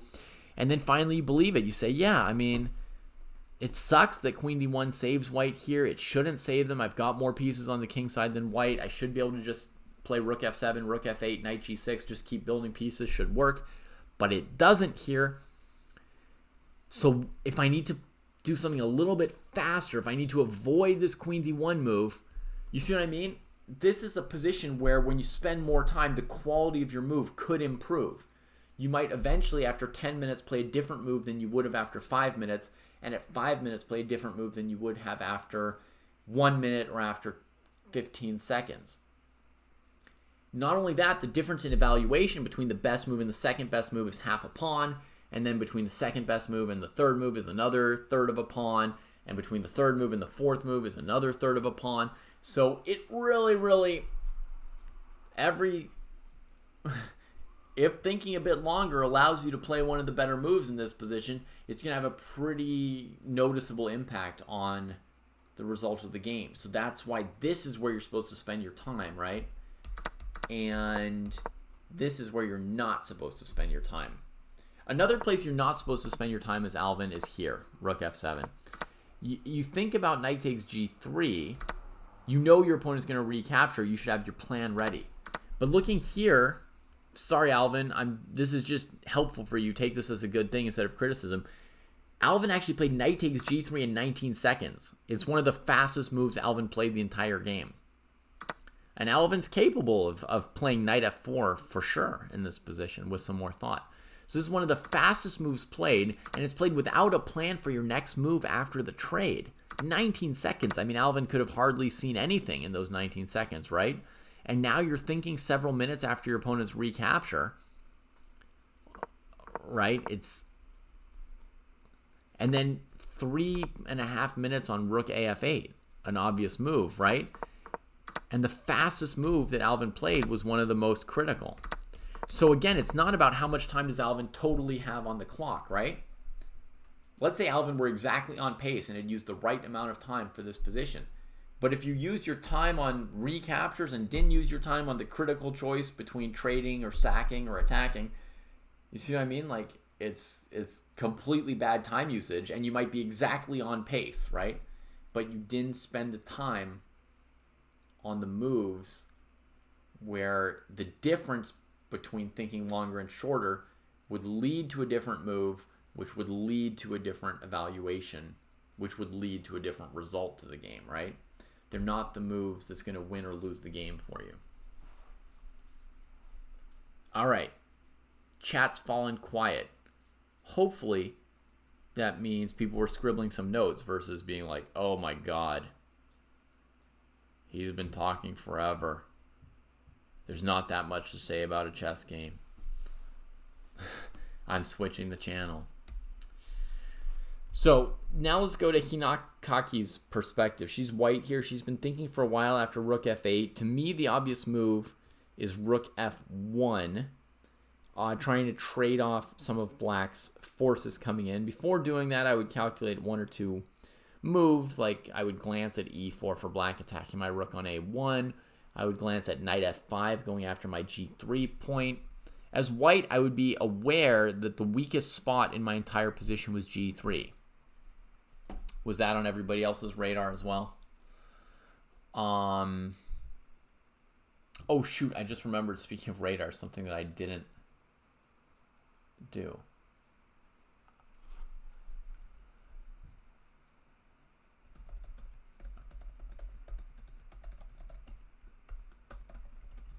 Sorry, this is very important. If I forget again, it's going to be really bad. I can explain to you why in a moment. I was looking...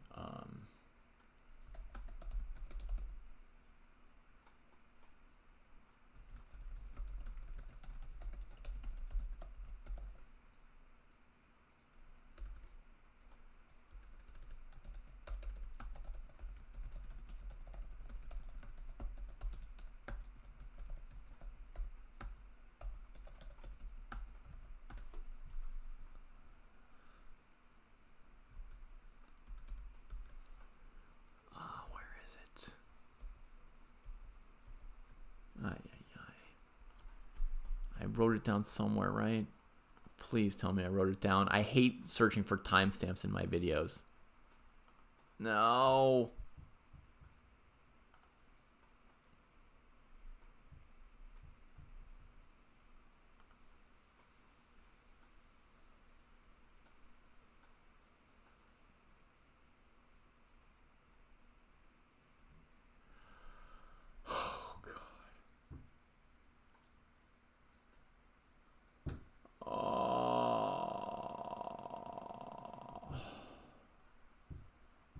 Shoot, I lost it.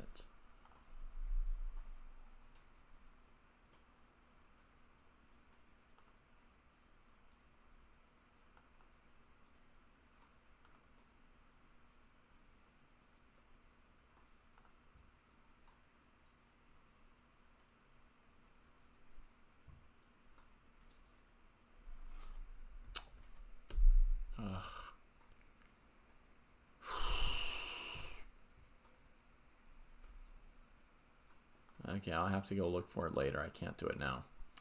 Sorry, folks, for the distraction. Okay, basically, I did a video that's being prepared for YouTube, and we have a collaborator who's on the video. Basically, a thing got spliced together, and when I watched part of the video, by chance, I rarely watch our videos before putting them up.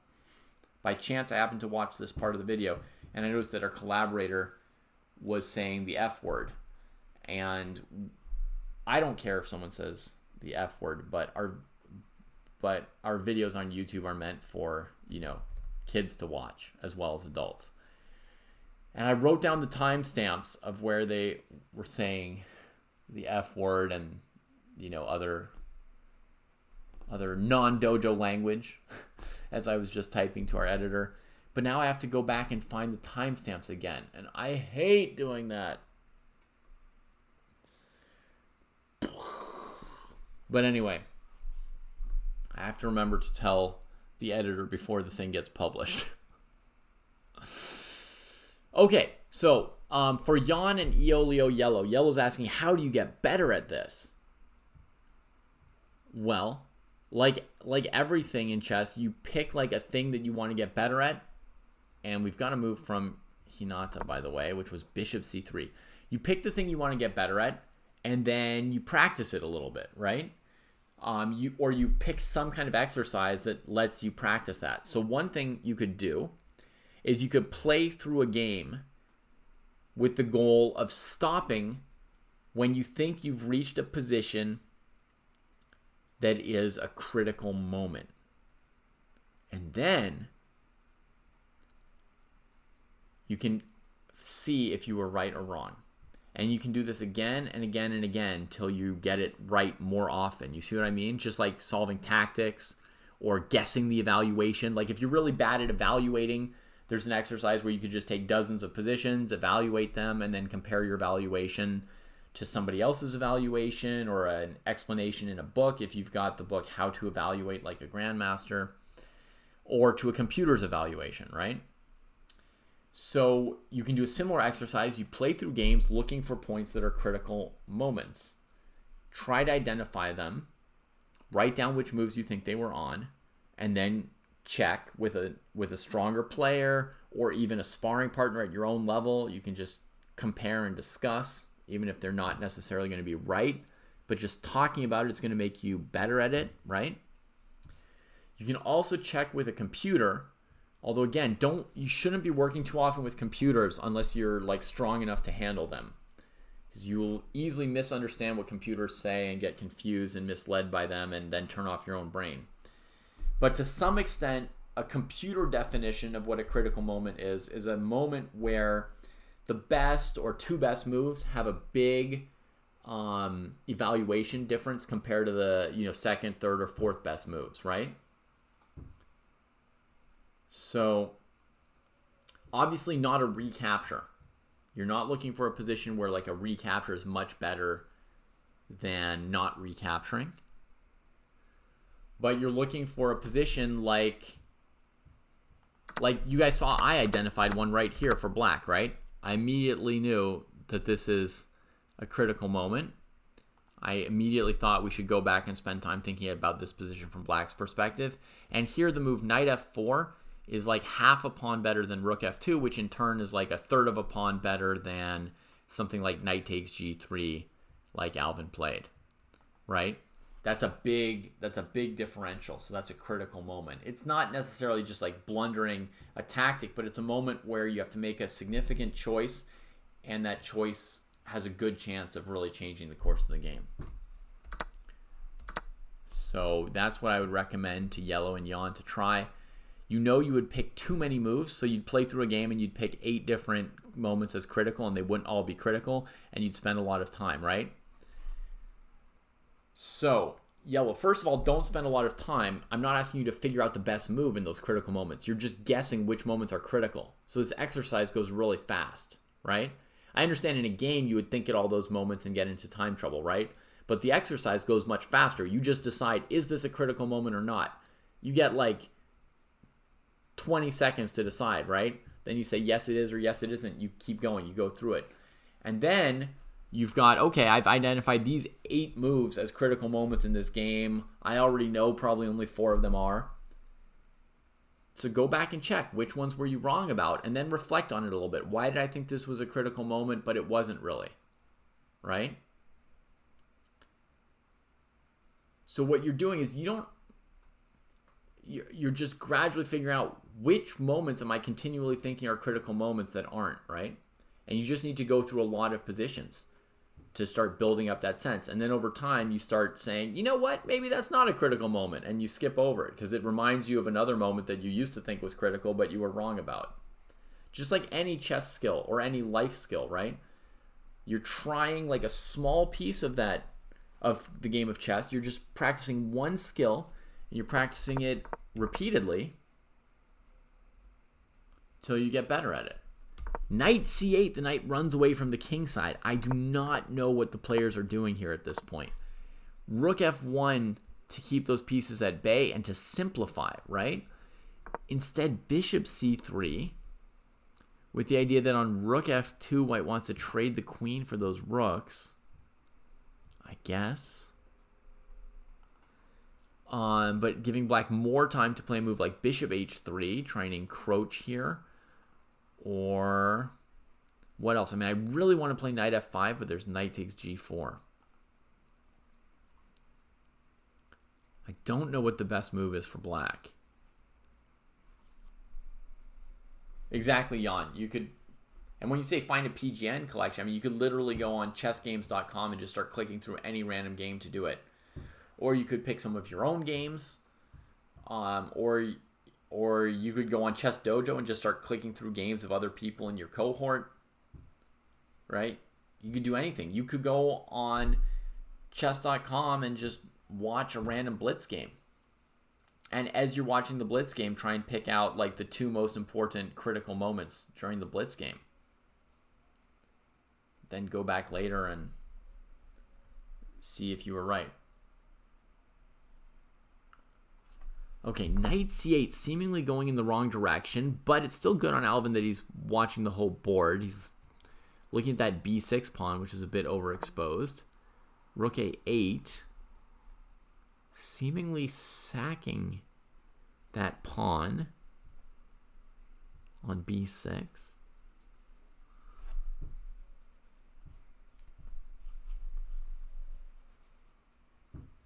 Yeah, you're welcome.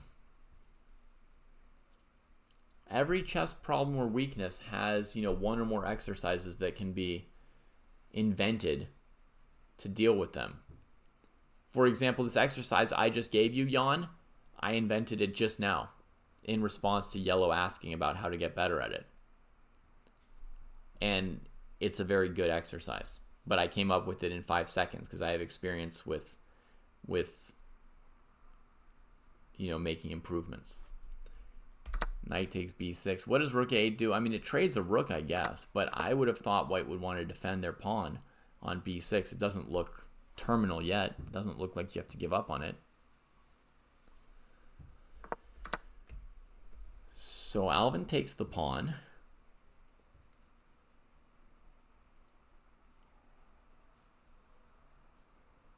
White's going to maybe have some ideas with like queen b3. Like if you trade the rook, and if the rook recaptures, then there's that open diagonal. We'll see how black recaptures, right?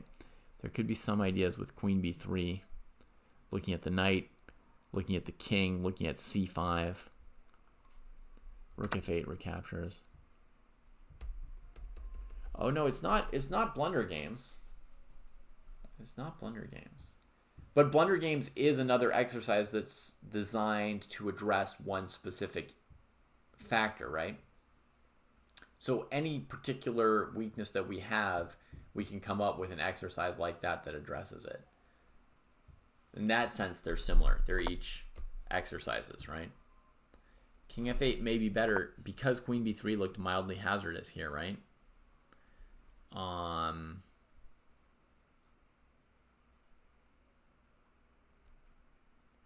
Yeah, c5 was a bit hazardous, but white just played rook f1, passing beside the possibility. Here's what I'm thinking. c5, and of course queen b3 is interesting too, but c5 takes. I'm going to pre-trade over here to deflect the queen from the d5 square, right? Because when I play queen b3, this knight's going to get tagged, and the only way to save her is to go here. And I need to be able to take immediately. Hey, Falgry. My thing here says I started the stream 1 hour and 46 minutes and 42 seconds ago.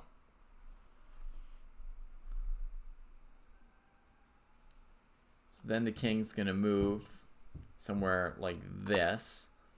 And we're going to try and, stay in the game by taking out this e-pawn. And now the black king's really exposed. And, it's a fight.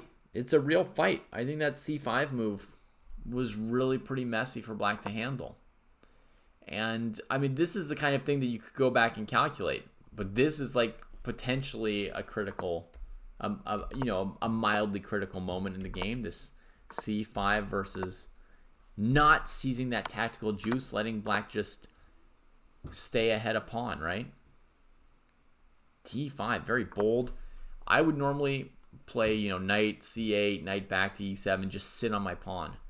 Because I'm concerned that my knight is vulnerable, my b7 pawn's vulnerable, my King is on an open diagonal.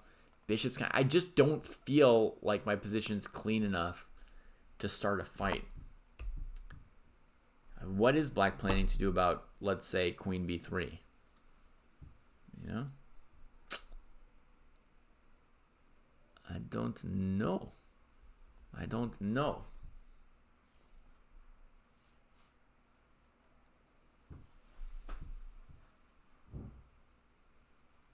I mean, queen b3, my instinct is you should answer with d4.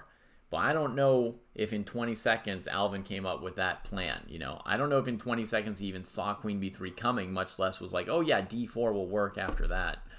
You know, so whatever, I don't care about queen b3.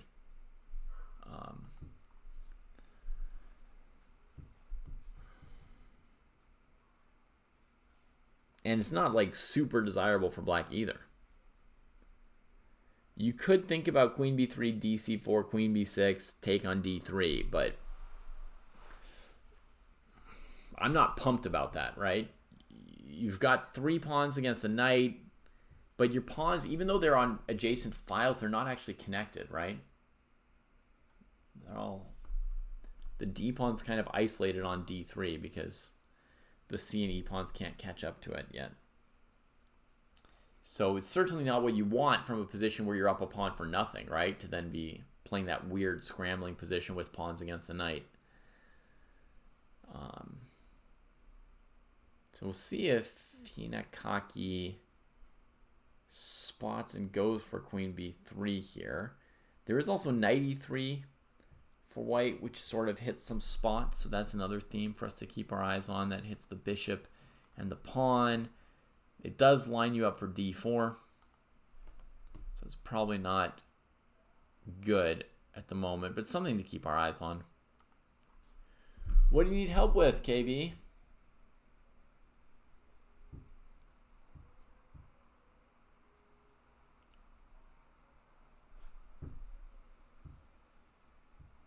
Ooh, I don't speak that language. You're going to have to rephrase it. I mean, to me, that's like a blue Muppet monster preparing to lick a cartoon planet Saturn. I don't know what kind of help you need.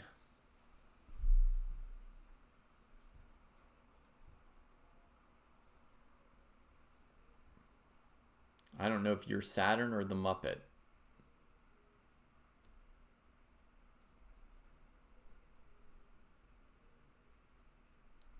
King h2 would be kind of like a neutral move here, yeah, which would give black time to probably trade on c4, just like you say, Baymon. I think that's what black would probably want to go for.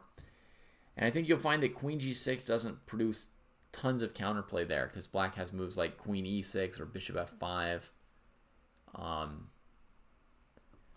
Their position's almost healthy. It's mostly this dangling knight that's freaking me out here.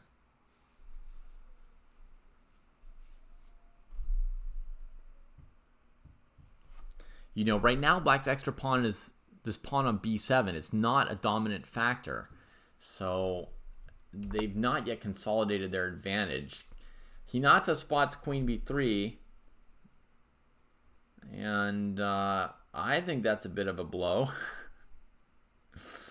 I'll just mention if the knight retreats somewhere, the d5 pawn drops. So then black's extra pawn is gone and the position's somewhere near equal, right? If you move the queen to a square like d8 to support the knight and keep d5 defended, then there's bishop a5 that looks pretty good. I suppose bishop a5, pawn takes attacking the queen, queen b6. Yeah, that'll win a piece for white. All right. Well, Alvin found d4, but I feel like he found it retroactively, not before playing d5. But he did find d4. So good for Alvin there. All right, the chess climb. I'm about to make a video on how to analyze your chess game. The title of the video is How to Analyze Your Chess Game, David Pruess Method, taking inspiration from a video I made on the same subject. Great. I'm honored. Hope it's a good video.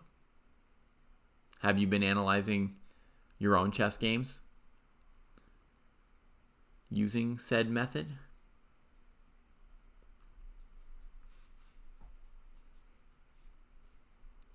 I'm 2100 Lee chess, then can I beat 1900 FIDE?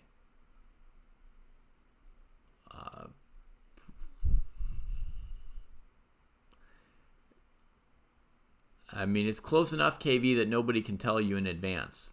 And that's one of the better things about chess, is you don't know in advance if you're going to win or lose a game. I mean, it's possible. Like, if you mean can I, like, is it possible? It's possible. Can I, like, you know, is it guaranteed and will you win every time?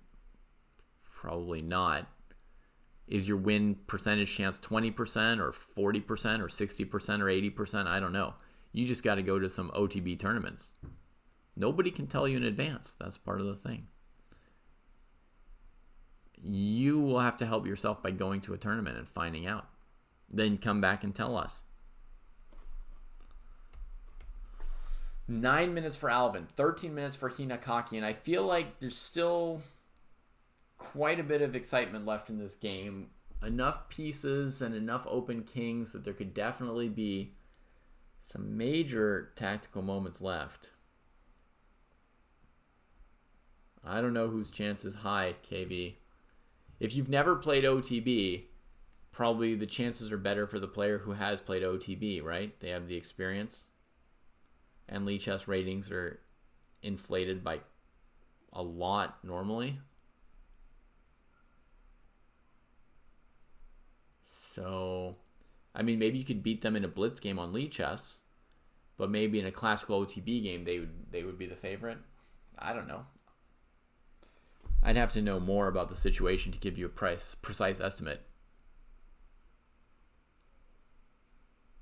You felt the need to analyze more than one interesting moment in the game, but the method reduced the time for intermediate players like yourself, which is important, right? It can't, not everybody has 20 hours to look at a game. Excellent, Ethical Grandma. Cheers and have a great die.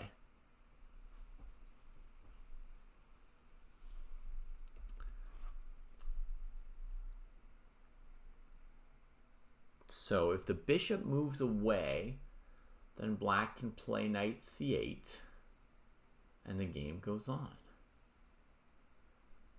If the bishop takes on d4, queen d4 wins for black. If white takes on b6, dc3, that pawn looks killer for black.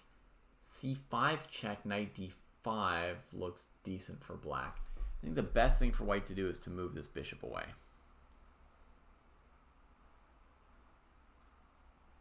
Oh, so you have played OTB.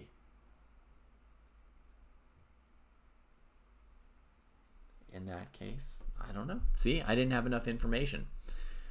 You gave the first scenarios if you didn't have a FIDE rating and you had no idea what it was like to play a FIDE rated player. There's some important information coming in.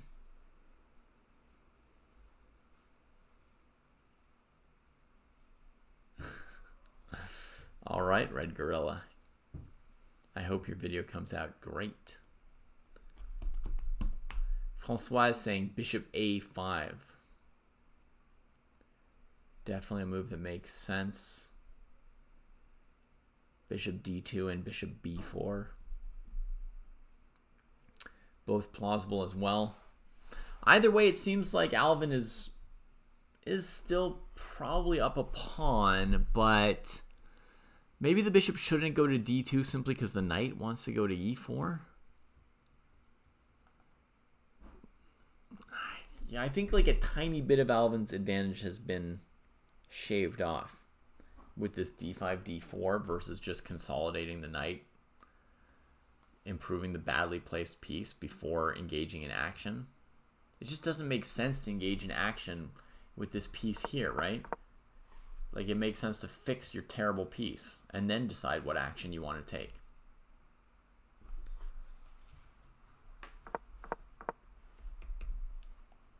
But this is exciting.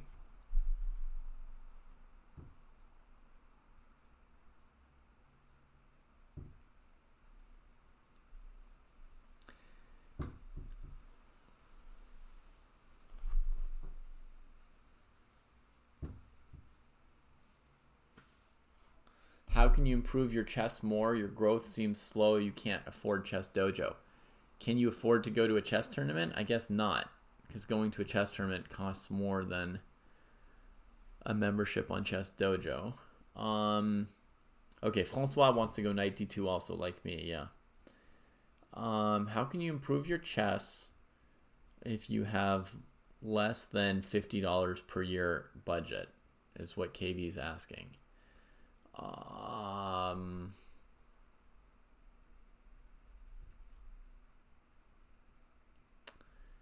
Well, KV, I mean, I can tell you like the Chess Dojo method, and you can do it on your own without a subscription, without our website. For your level, you should first of all be playing like 30 or 40 classical OTB games a year, but you can't afford to go to a tournament. So maybe you can find a free chess club in your city and find some people at the chess club to play classical games with. Then you have to analyze those classical games with your opponents if they're willing to, and on your own if not. Don't use a computer at all. You can do tactical puzzles on Lichess. That'll be free. So do tactics on Lichess for, you know, half an hour a day.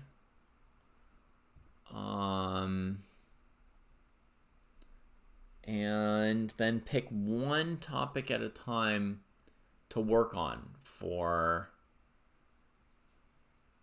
4 weeks at a time. Okay? Oh, you are going to tournaments, OTB. Well, then you're fine.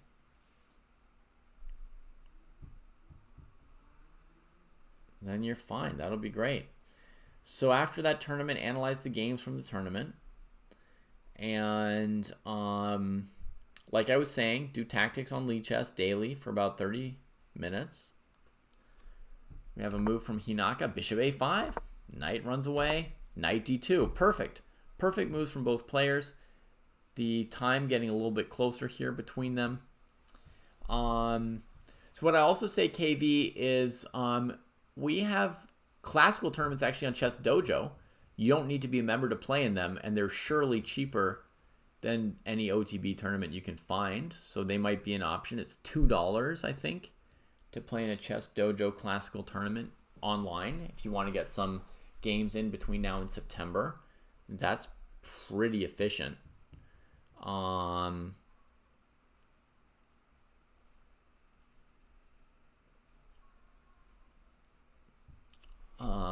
Let's see, what else? Oh yeah, I was saying that, so you do tactics 2 hours, hard puzzles every day, but you're not making any progress. Right.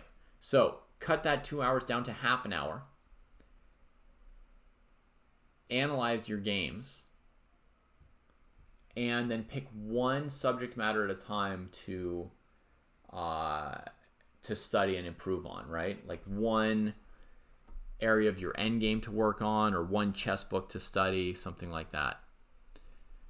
You've reached a level where you're good enough that you can't keep improving just by mindlessly plugging tactics, right? Like you're already pretty good at tactics and your opponent's already pretty good at tactics, and so you need to get better at some other things too. So you need to play classical games. You need to analyze them, figure out what some of your weaknesses are from analyzing the games. No computer, just your guess. Okay, your guess, and when you're fortunate, an opponent who's willing to talk to you and share their thoughts. And then you pick one thing at a time to work on for a month, in addition to the analysis and the tactics. So you're always doing 3 things: playing and analyzing games, a little bit of tactics work, and then one subject of focus that you work on. Like one classic book that you're studying, or one area of endgames, like knight endgames, that you're studying and you're practicing.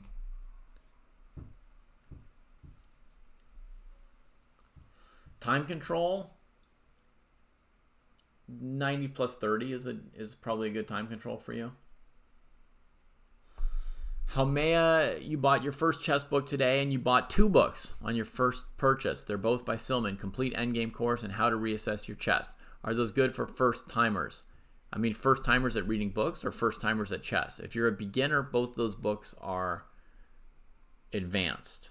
The Endgame book, I would say, is for players from about 1,200 to 2,000 FIDE. And How to Reassess Your Chess is for players from about 1,600 to 2,000 FIDE. Or maybe 1,600 to 1,900. So if you're in those rating ranges, FIDE, or some comparable national rating, then those are good books. They're definitely very good books. They're both in the Chess Dojo training program, so I recommend them. You picked good books. You picked a great author. But whether or not they're good for you depends on whether you're really a noob or if you've already, gotten past 1,200 and got some experience playing games and developing your pieces and calculating stuff. So 1,500 ChessCom Rapids, you're probably just on the low end for those books, but you're very close, Haumea. You can read the first couple chapters of the Endgame course for sure. It's organized by rating level, right? So you'll see it'll say this chapter is for players from 1,000 to 1,200, this chapter 1,200 to 1,400. So just do all the material in that book up to 1,400 because your 1,500 online rating is probably like a 1,400 OTB rating. So do the first couple chapters of that book. And I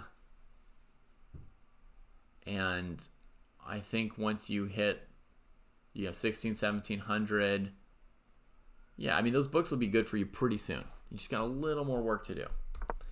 Knight d6, trying to keep the knight off of e4. White goes knight e4 anyway. We get a trade. Bishop takes over the square. The reason white comes in and trades instead of doing something like c5 or bishop b4, which would be very aggressive, hoping to deal with the knight and then get control of the square, is because white doesn't want this knight heading to f5 and g3. But actually, c5 is check. Why didn't white play c5 check? Wouldn't that force the knight back to f7 because it's attacked by a pawn, and then white could get this more dominant knight better than black's knight? That seems like a clear improvement. Francois, you tell me if I'm wrong, okay? I know you I know it's 3 a.m., 4 a.m. you're playing poker, but you might be paying more attention to this than I am. c5 check makes sense, right? There's no tactic we're missing here. Bishop e6, maybe? Bishop e6. That's what I missed the first time around. Hit the queen. Francois sees it too. Bishop e6 comes from Francois. Because of the lag, we probably both came up with bishop e6 on our own without hearing the other person. Bishop e6, the queen's going to move, and then this knight's going to come to f5, right? And this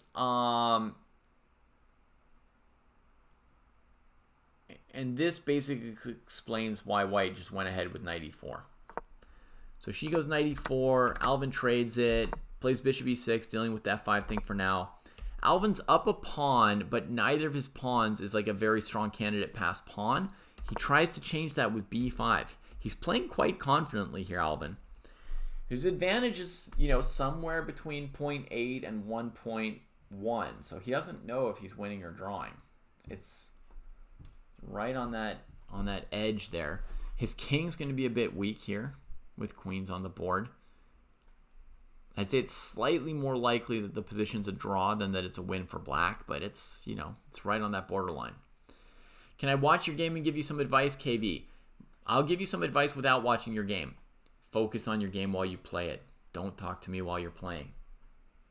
Go focus completely on your game. Don't worry about me right now. Don't listen to the stream while you're playing. Don't listen to anybody. Don't check a phone.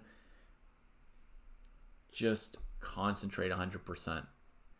I'm going to keep commenting this game until it's done. All right, Chess Climb. Also, Sensei says, I'm creating content around my chess. I found out that after my classical games, I need to do analysis on my own. Yeah. Figure most of my comments, figure out that I can't explain why I make some certain move, or better still, can't provide in-depth insight to why I make the move or why I didn't consider other moves. So you are finding when you try to analyze your games that you don't even know why you played the moves you played, huh?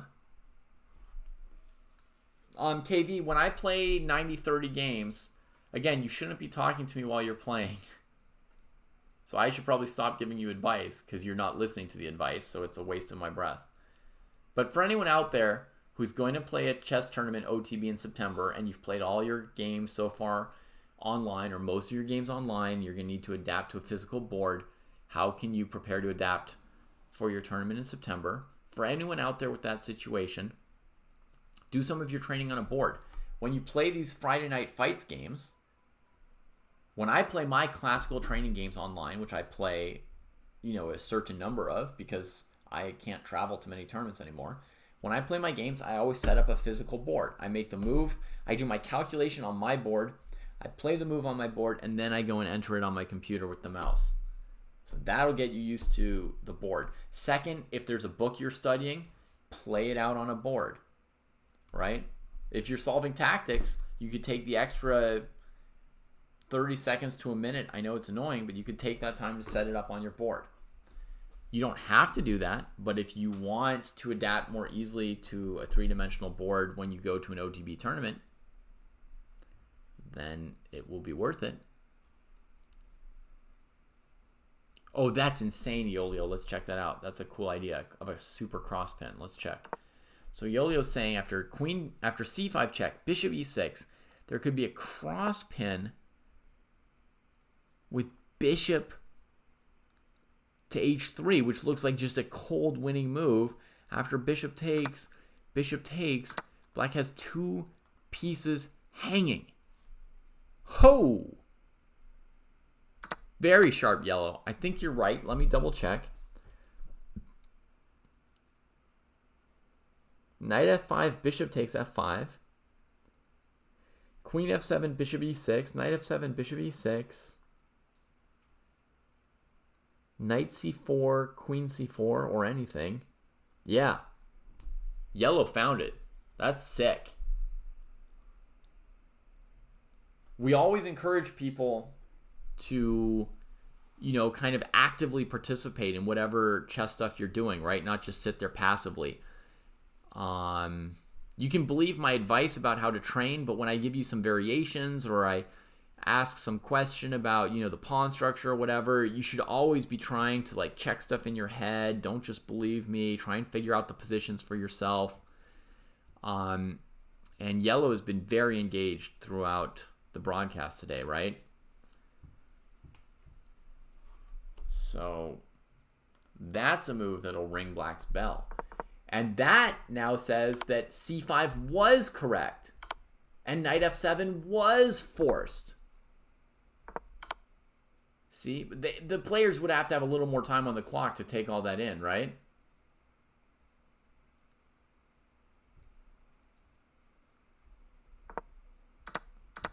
All right, let's keep going with the game. Alvin makes a pass pawn. He takes a little backward b pawn and turns it into a passer. Now, white could focus on blockading the pawn, bishop b4, queen b1, that kind of stuff.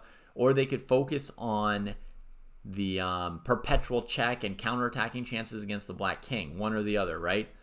White aims, or sometimes you can aim at both, but here with the center a little bit locked, it's a little hard to play both sides of the board. White goes for queen f3, which looks more towards the king side. I thought it might go to h5. Queen d6, what is he trying to do? Alvin wants control over the next square. Queen h5, looking at the check. First glance is bishop f7, but Alvin uses the king to try and keep the queen away. But it's bringing the king out when there's open diagonals all over the place. That looks very risky. Bishop d2 goes after the h6 pawn. Now bishop f7 again would be called for, I think. Oh, the king's going to wish he never went to f8. It's a useful square for the bishop as well, just because we're trying to advance the pawn and then keep it protected there.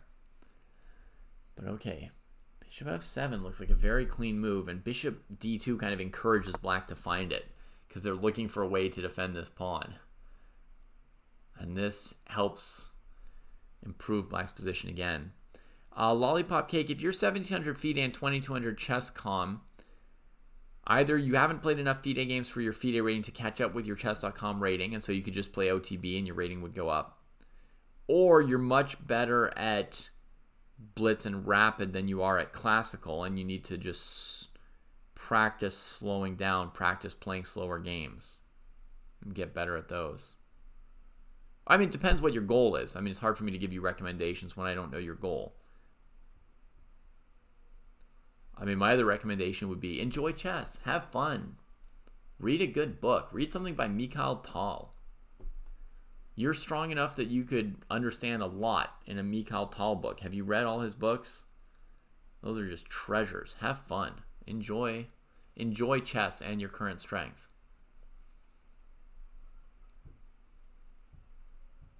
KB, this is somebody else I'm talking to now in the Twitch chat. Bishop f7, that looks pretty good for Alvin. If the queen retreats to f3, will she be threatening anything like bishop d5 or bishop g6? No, because the black queen covers both those squares. Should probably go here, right? To make you worry about this. And then maybe queen e6 and bishop b4 will keep that pawn from advancing. Yeah. So I think queen f5 is probably coming. That's active. That keeps the game from getting too easy for Alvin. King f8 was a terrible move, unfortunately. Sorry, Alvin. It's going to hurt so... It hurts the evaluation so much. Because you want to be able to play bishop f8 even. I mean, in quite a few circumstances. Queen f3. I'm surprised. Hinata doesn't go for f5. And it looks like this may be a chance for Alvin to advance that pawn. Okay, yellow says queen g4 maybe threatens even more things than queen f5. And it's harder to challenge. I mean, I think against queen f5 or queen g4, black's probably going to defend themselves with a similar move, queen e6, yellow. You're going to be able to blockade that pawn with bishop b4, but then you're probably going to want to retreat your queen away from the trade anyway. So it'll be pretty... to my mind, fairly similar, queen f5 and queen g4. Let's go back to an earlier question of ours, yellow, about identifying critical moments. Queen f5 versus queen g4 is going to be a minimal evaluation difference, right? So that would be an example of not a critical moment, so to speak, right? Yes, you have bishop f5, then the queen moves away, right? So... this is an example of a move where the difference is not going to be huge. So if you were short on time, you should just play your instinct move fairly quickly between these two moves, right? Maybe check that there's no like one move blunder or whatever, but just play the move you believe in, which in your case would be queen g4, right? But even if I got it wrong with queen f5, which I believe you that it might be queen g4, there's a chance it's a slight bit better. But I'm better off playing queen f5 quickly than playing queen g4 slowly. You see what I mean? Like, I'm better off saying, like, it doesn't make a big difference. I'm just going to play the first of those moves on my mind than spending 2 to 3 minutes figuring out whether or not, what's the difference between the moves and how much does it matter and which one's better than the other. It's going to be, right, like, less than a tenth of a pawn difference probably, so it's not worth any minutes once I'm down to 5 minutes versus 5 minutes. King comes out! Alvin! I guess he thinks it's an end game, but it's also still kind of a middle game. Queen and 2 bishops is enough firepower to really mess up a king. Oh, that's a hair-raising move. Oh, you're driving me crazy, Alvin. And now, you know, I've been watching you for weeks and I'm invested in you, and so you're just ravaging my mental health with king e7. You're too deep in the improvement mentality to play any fast moves right now. Okay, you don't want to improve your practical stuff. You just want to get deeper and deeper into understanding chess.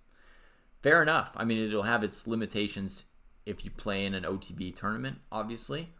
But if it's just getting deeper into chess, then your attitude is very good for getting deeper into chess. It's good for analysis. It's good for studying. It's good for chatting with other chess lovers online.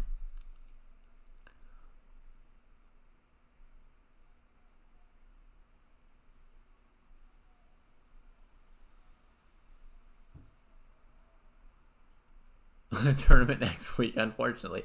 Or fortunately, you know, I wish I had a tournament next week. Chess Climb has a question about the game against Pranav. Why did I reject g6 and instead go rook takes c3? Because I thought the position after rook takes c3 was very promising. I liked it. g6 was like a simple backup move if rook takes c3 didn't look good, you know. But I wanted to play rook c3.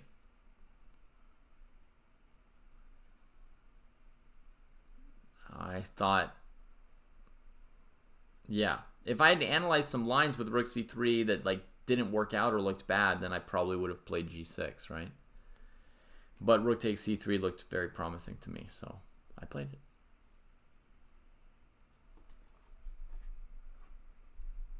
I played it because I thought it would let me win the game.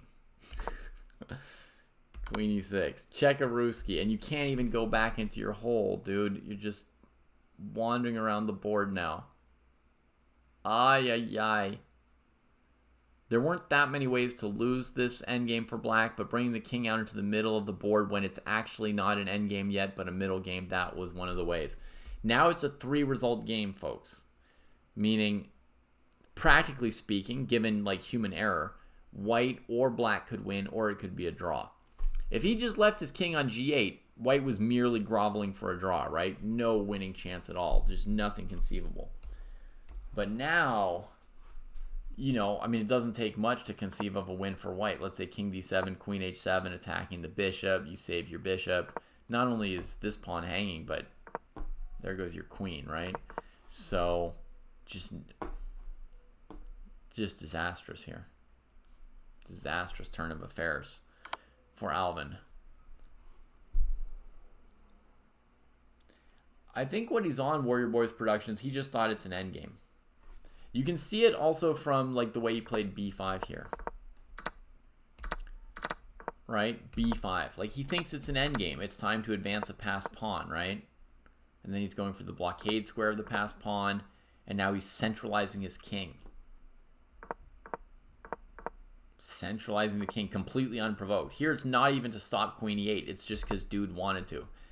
He wants to centralize his king because they say, bring out your king in the endgame. And he thinks it's the endgame. Bishop b4 check played. King d7. Queen h7 looks good. Queen f3 is perfectly good too. Queen f1 is fine. Queen f1 just sort of threatening bishop f5, keeping an eye on this bishop, and preparing to go queen a1 or queen c1, and then infiltrate near this king. It's a mating attack. Queen h7, queen f3, queen f1. All good moves. If you had a lot of time, this is a position you might think on for white, because one of those moves might be a lot better than the others. How many grandmasters live on the West Coast or came from the West Coast? Tarjan, Serper, Shanklin, Kraai. Walter Brown lived in Berkeley, actually, man with head of dog. I think he was born in Australia, but by the time I learned chess, he was in Berkeley, and he was there his whole life, you know, on Parnassus. Naroditsky is from Northern California. Hans Niemann. Shanklin, Naroditsky, Niemann, Samsevian, they all came up playing at the Mechanics Institute. So that's 4 players. 4 very strong players from the next generation that I watched coming up. Sirwan, Seattle.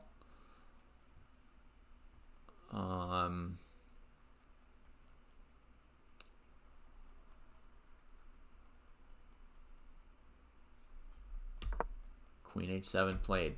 Seemingly the most threatening of them, though there's something devilish about these retreats that both look to get at the black king by switching sides of the board. There was this player Tal Shaked. He was from Arizona, so not from the coast. He became a grandmaster and world junior champion, and then, okay, Alvin dodges bishop f5, mate to the queen at least. But then he moved to California, I think, to work at Google maybe. But by then, you know, he wasn't really playing chess. So it was more like he retired there. Any GMs in California now? Vinay Bhatt. He's from the Bay Area. He became a GM. He still lives there.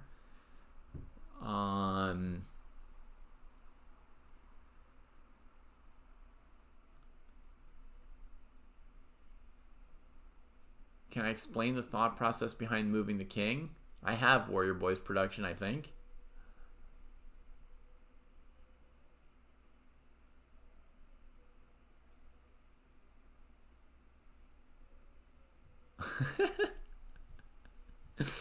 My calculation is not machine-like anymore, but, thank you for speaking kindly to me, Chess Climb. I appreciate it. I don't know about Fidel Corrales being in California. I don't know. I mean, Shanklin still lives in California. Katian lives in LA. Yeah, there's a fair number of GMs, enough that I don't think about all of them instantly.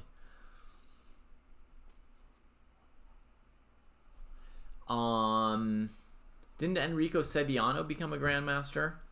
That's another strong player, just a few years older than me, who, I had to come up against when I was growing up in chess, and he was always better than me. Anyone I have a positive score against?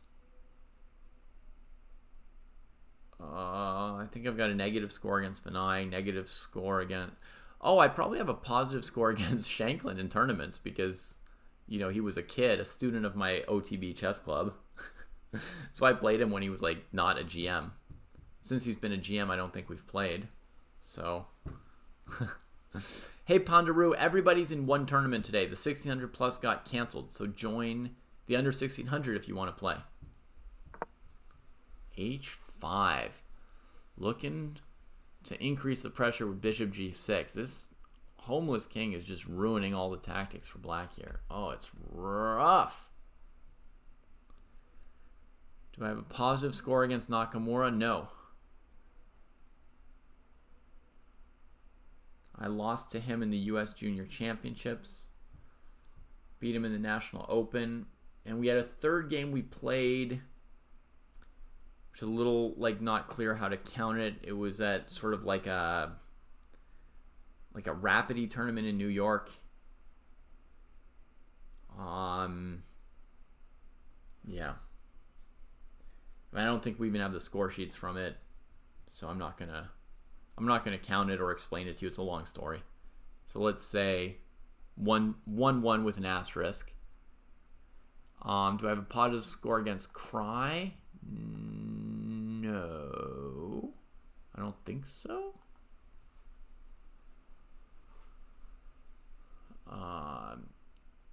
Oh, wait. Bishop takes h5. Alvin strikes back. Wait. Did Hinaka and I both forget to consider the possibility that just take? Was there supposed to be maybe bishop f8, but now the queen's covering that square? Oh my god. Well, that could maybe get Alvin out of dodge.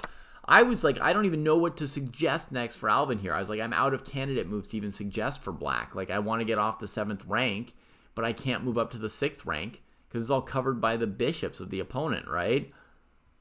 And he just takes the pawn. Huh. Crazy. Pretty interesting option for white. Queen g8. Francois says the queen looking to come around and find some new angles against the king, right? Sort of d5 or b8, a8, something like that. It's still terrifying. Terrifying. I can think of a game that I won against Jesse. I can think of a game I lost to Jesse. I can think of a game I drew with Jesse. But my overall instinct is that I have a negative score against Jesse. He's always been better than me at every point in our chess careers. He's always been better. And we've played a few times, enough times that I shouldn't have a fluke plus score against him. If you play somebody only once or twice, sometimes you got a fluke plus score. But if you play them 4 or 5 times, it's pretty unlikely. Comes up with queen g8. Now everything's on the line for Alvin. Now would be a better time to have 3 minutes on the clock than the 3 minutes that were used on rook f8 earlier this game. Yay. I don't know offhand. Chess climbed the level of the first yellow book. Sorry. Is it not indicated anywhere what the level should be?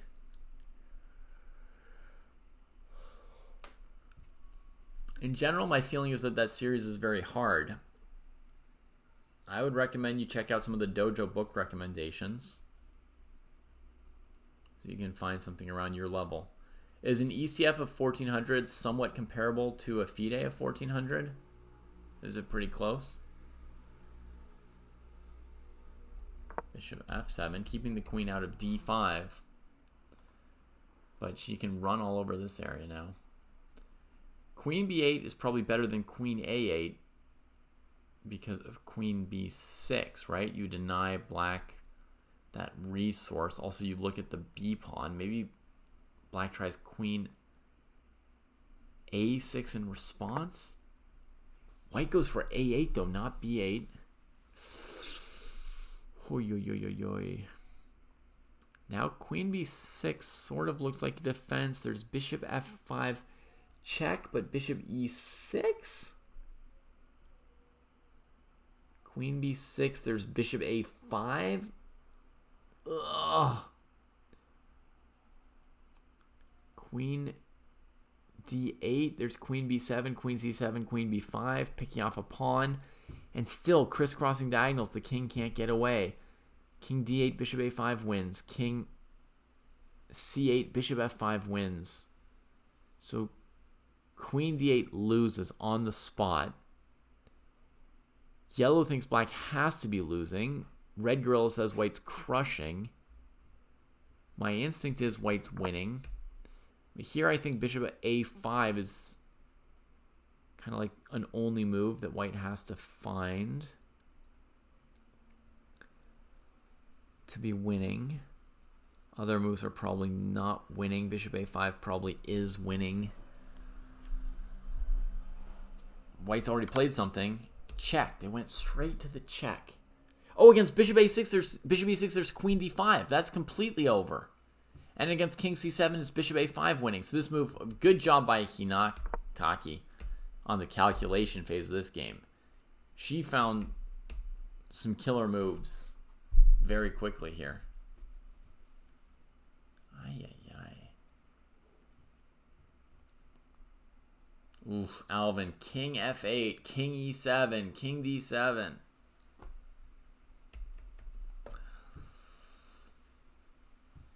Hinata double checking for a moment there and goes for an even more maximalist move. Queen d5 was right there on the table, winning very easily. This should also win, right? Should be completely winning, but it required a little extra calculation work.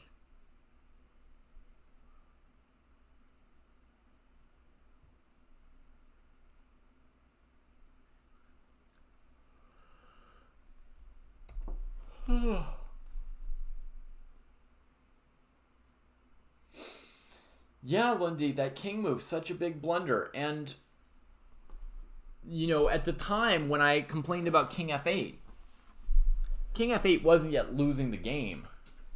Maybe king e7 was, right? But already when I saw king f8, I was like, I know he's going to regret this move majorly. I know that. And it's not every time, you know. Sometimes after king f8, something else happens. The players trade queens. You never notice. 1 out of 10 times you play that king f8 move and you don't even notice because of the way the game goes. But I thought, you know, 8 or 9 chances out of 10 that king f8 is going to hurt. So now the king's walking the plank.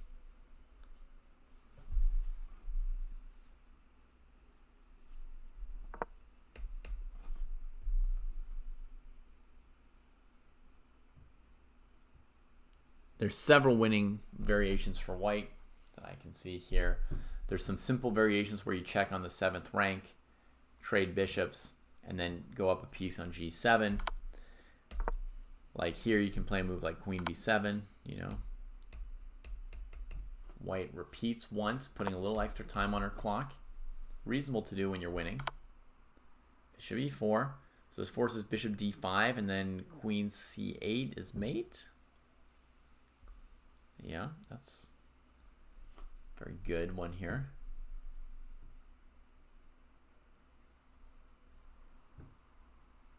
If you're able to solve the first 3 chapters, then yeah, keep going. Should be all right. Bishop d5, queen c8. She had already double-checked this in advance. And there it is. So, is queen and bishop versus queen and 2 bishops. Sorry, let's be very clear. Is queen and 2 bishops versus queen and 2 bishops an endgame or a middle game, folks? In your opinions. Your opinions have just been leveled up by experience, right? Would you call queen and bishop pair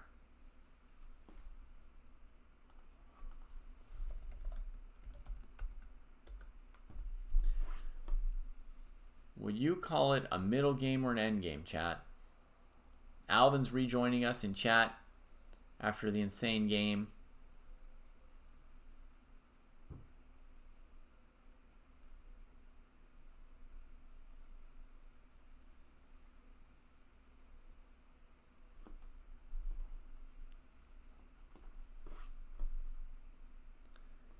Putsy says they always struggle knowing when does a middle game go into an end game.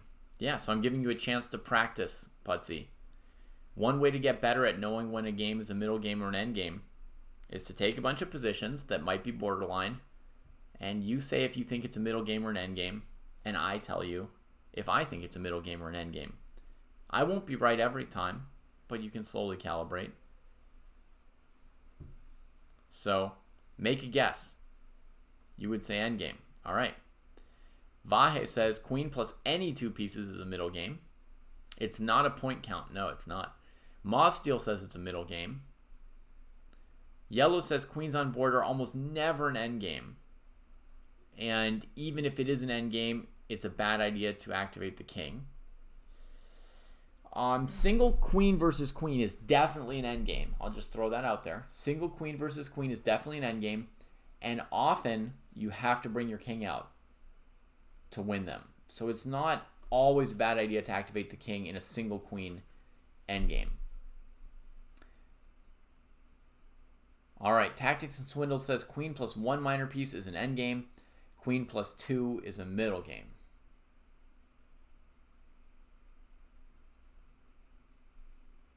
All right, anyone else want to guess before I reveal David's answer? Does the amount of pawns have anything to do with it? Mildly putsy, not too much. Francois is chiming in. It's a middle game. Bishop pair plus queen versus bishop pair plus queen. Let's put it this way, Putsy. Did you see this game, Putsy? If you saw this game, do you feel like black blundered a tactic or white conducted a mating attack? Because it is possible to blunder a checkmate tactic, even in an endgame, even with very few pieces. Even a king and rook endgame with 1 rook each. I've seen mating patterns, right? They exist. Heck, I've even once or twice seen a king and single knight versus king and single knight with a surprise checkmate come up. And people blunder into it thinking there's no checkmates with king and knight versus king and knight. But if you believe that white just conducted a legit mating attack, right? Then that means it's a middle game. You conduct a mating attack in a middle game, right? So this is a middle game. Queen and bishop pair against queen and bishop pair.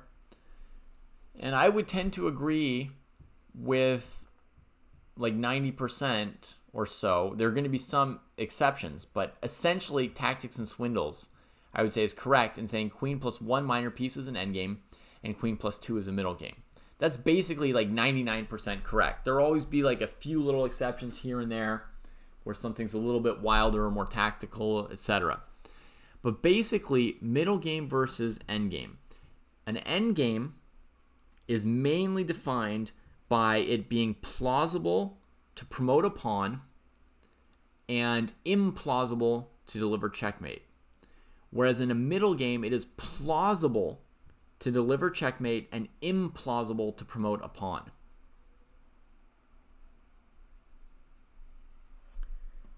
Now, is it possible to promote a pawn in a middle game? Yes. It exists. Is it possible to deliver checkmate in endgame? Yes. The most borderline and unusual endgame is queen and rook against queen and rook. It's considered an endgame, but it's got a lot of mating attacks in it. That's like the closest thing to like, that's like the gray line is right there, I would say. Queen and rook against queen and rook.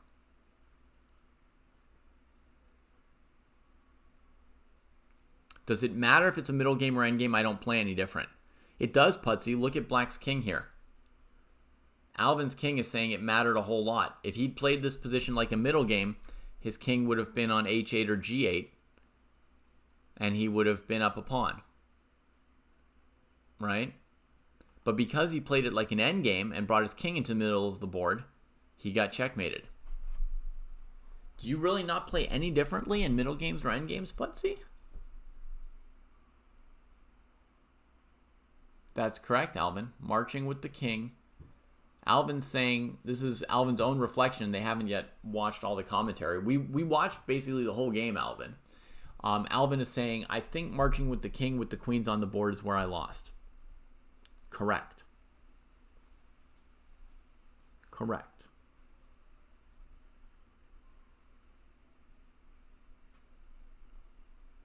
That was a great game. That was instructive. That was entertaining. So you don't activate your king in the middle game. Right. There are a few exceptions, Putsy. I don't know if you've ever seen the super famous Short versus Tamon game. That's an example of activating a king in a middle game. It's very rare. You don't register what it is, you just play the position. Okay. You've never thought to yourself like, oh, pieces have been traded off. I should move my king away from g1? The position just tells you to bring out your king? You've got no idea when the opening ends and the middle game starts? Yeah. So the opening is when all your pieces are on terrible squares, and the middle game is when the majority of your pieces are on decent squares. And again, there's like a gray area, you know. Does it have to be all your pieces are on good squares, or all but one, or all but two? But basically that's like what defines the opening versus the middle game. And so an important point, Putsy, is that one player can be in the middle game while another player is still in the opening. If you think about it for a second, you'll know which player that favors.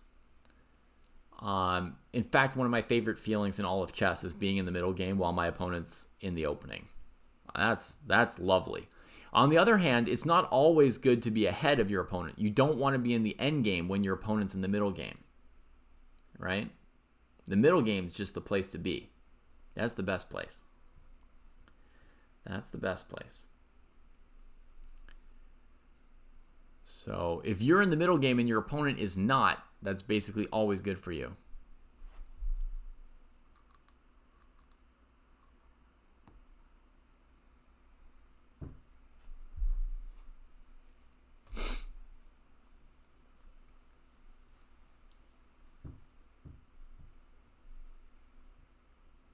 So something you can do in a middle game that you probably shouldn't do much in the opening, Putsy, is you can like maneuver one piece like multiple times.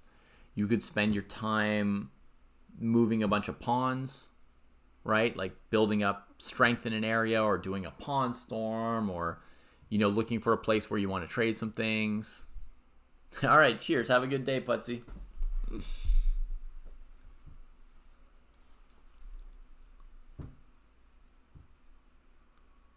Yeah, if somebody gets too excited about eating the pawns that are being offered in a gambit, right? And they just keep going after more, they can often stay in the opening while their opponent gets to the middle game. All right, we got another game from Kaz. Wait, Kaz was 2200 when they played against Zach. It looked like they were winning, and now they're under 2200. What happened there? See, spiral of death. Kaz did beat Zach on track.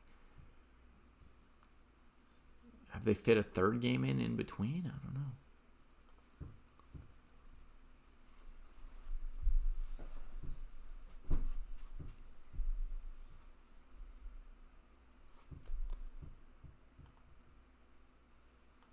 Well, you'll see, Alvin, there's about 2 hours or more of targeted personal advice for you recorded on this video. So you're going to get a lot out of that great game you just played.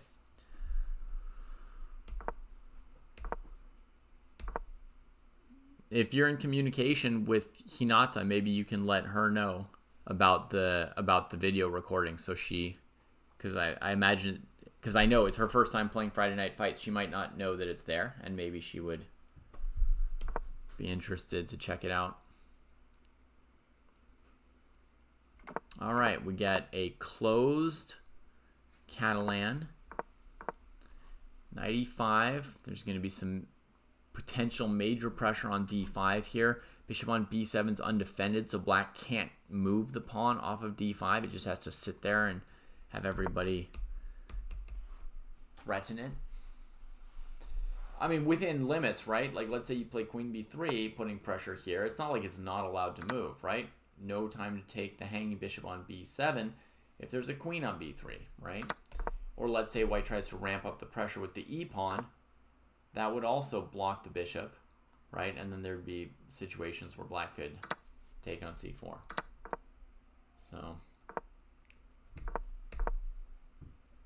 all right. So, yeah, Kaz is going to think here a little bit, try and see if there's a way to ramp up the pressure, see how they feel about knight e5, d5. Do they want to allow it or not? Do they have to set up for it? Do they want to play f4, bishop f4?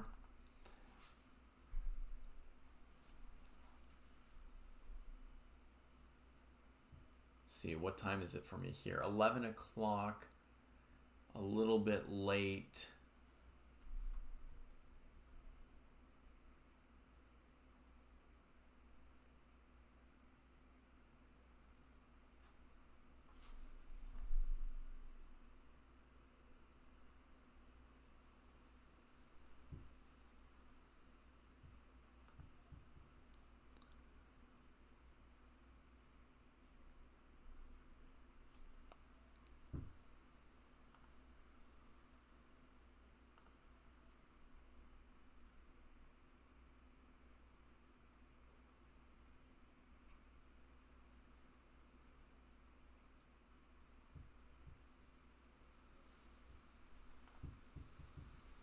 I've got too many windows open down here, huh?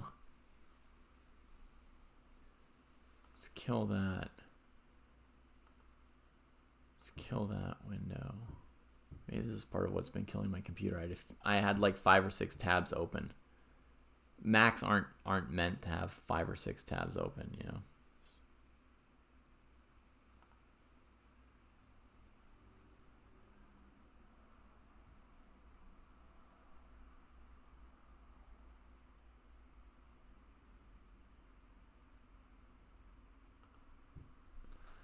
All right.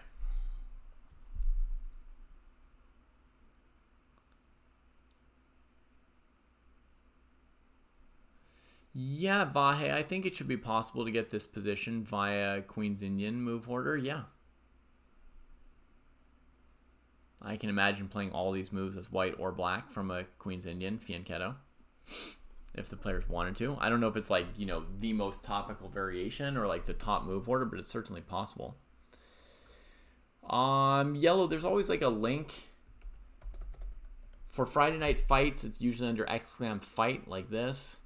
And like when we've got our Sunday Rapid tournaments, it's under !play. But yeah, if you just come in and ask people how to join, somebody will tell you as well. And the 2 tournaments today got consolidated into this one here, the 831 link.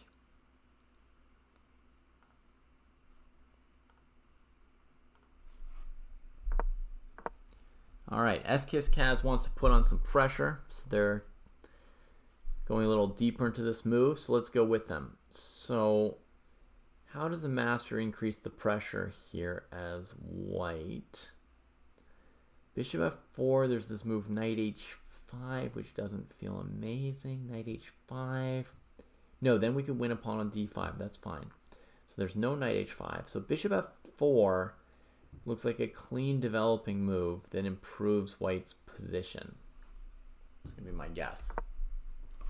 Got it. Guess the move. I was going to go grab some water because I've been talking for 3 hours. Also, nowadays I sometimes forget to look away from the screen for a minute. It's good to look away for a moment, you know? Maybe it's not good to spend long amounts of time at a computer, but if you do, within that context, it's good to sometimes look away. Let me grab my water.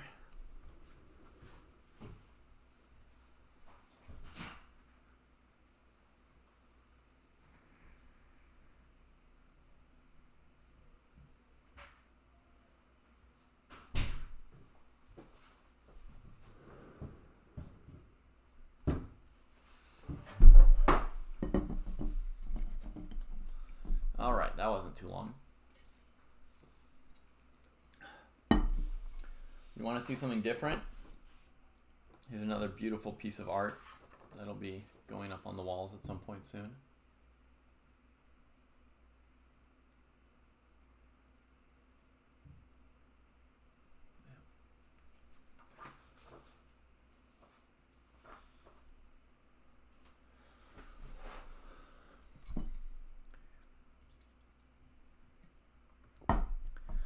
So as black, I might play a move queen c8, defending the bishop, giving me some more options for dealing with this tension.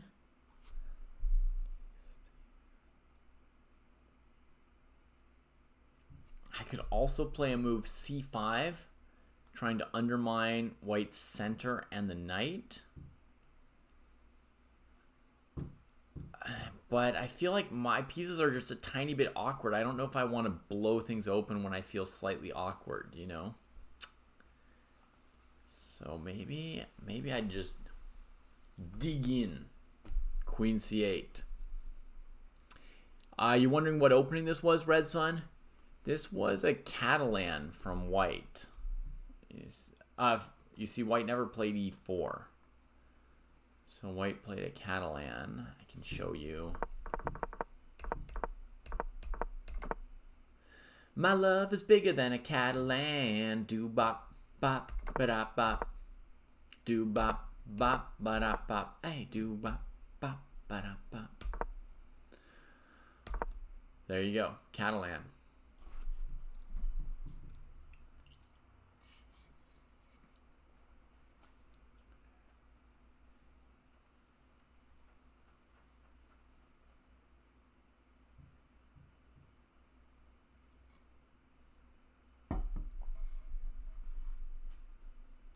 You see e6 and or b6 and you're not a fan, huh? Not a fan, son.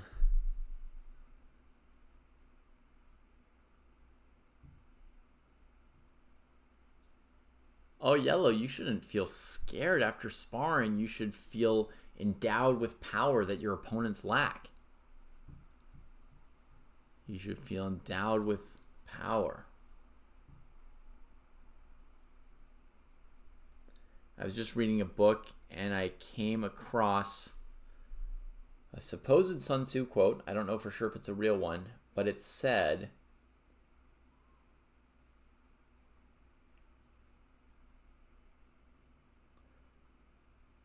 something like, the victorious warrior wins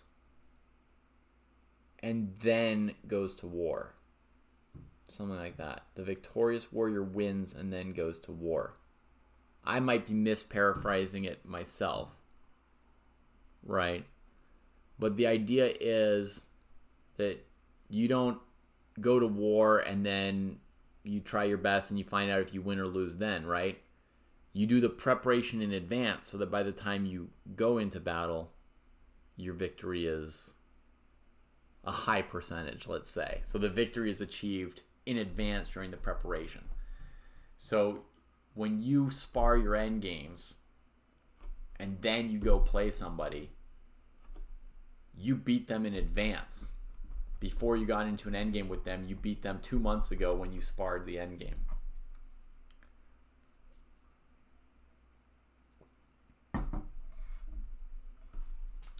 Good night, Francois. I wish you a good weekend. It's not 100% true, right? Because you can do all the prep in the world. I mean, this stuff has, like, you know, wisdom to it, but it's percentages, right? It's percentages, right? You could do great prep, and then, you know, so there's all kinds of reasons that an accident could happen, or there could be an exception to the better prepared player winning. Also, what if your opponent prepared just as much as you? Then great, you did all your preparation, but it's actually still 50-50, right? All right, howdy, Michigan.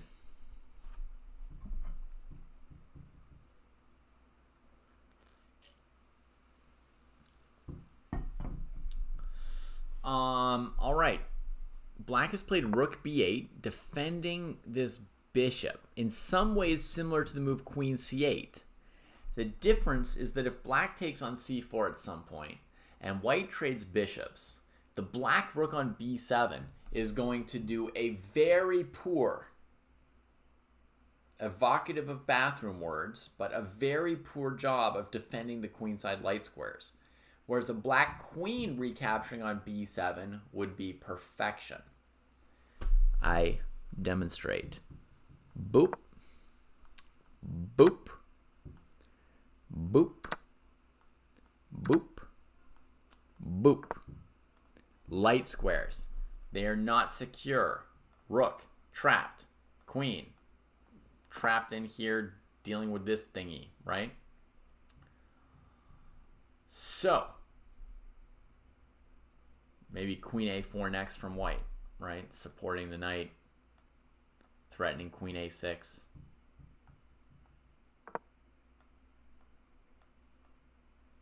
Now, let's show a comparable line. Queen c8, rook c1. Boop. Boop. Goddess, right? Goddess on b7. Best square she could be on. And we're not really feeling this weakness so much because we've got a fianchettoed bishop rook goddess, right? White might be feeling the light squares a little bit on this side of the board, since they don't have anybody fianchettoed there. But if you could put the white rook on g2, it wouldn't help. So we get rook b8. And look at this. Eskis Kaz has played rook c1. Like in my variation. Would I be going after the GM title? Nah.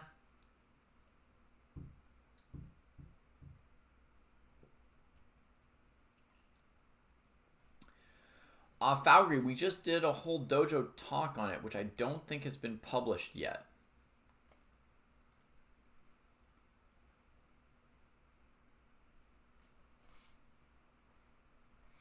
But since I don't care about spoiling things, I don't agree with Jesse on it.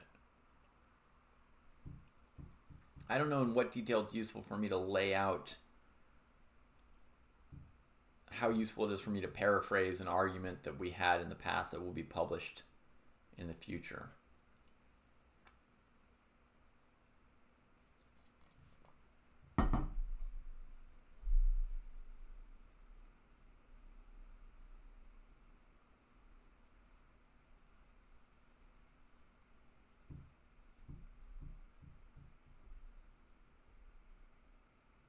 Oh, you watched a stream of his. Okay.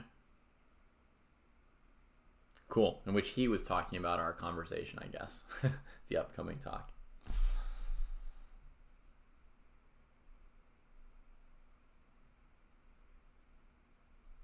Yeah, the Slav does kind of nip the Catalan. I'm enjoying playing chess, which I think matters, and I'm striving to improve some areas of my game, which I don't know if that matters, but I enjoy it, so in that sense it matters. Why would white trade the bishops? Why not play e4 after d takes c? Gotcha. Yeah, white might not want to trade here, indeed. Hi, Skibix.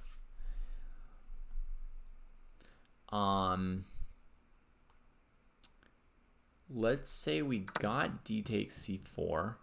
Would white not just play e4? Maybe. They could. But they're risking maybe not recovering this pawn then, right? Depending on what black does. Yeah, I see b5. Knight b5 is a real mess.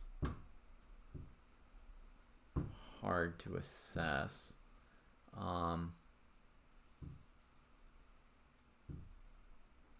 You mean our tests, Alvin Cruz? Like a tactics test on the Chess Dojo site?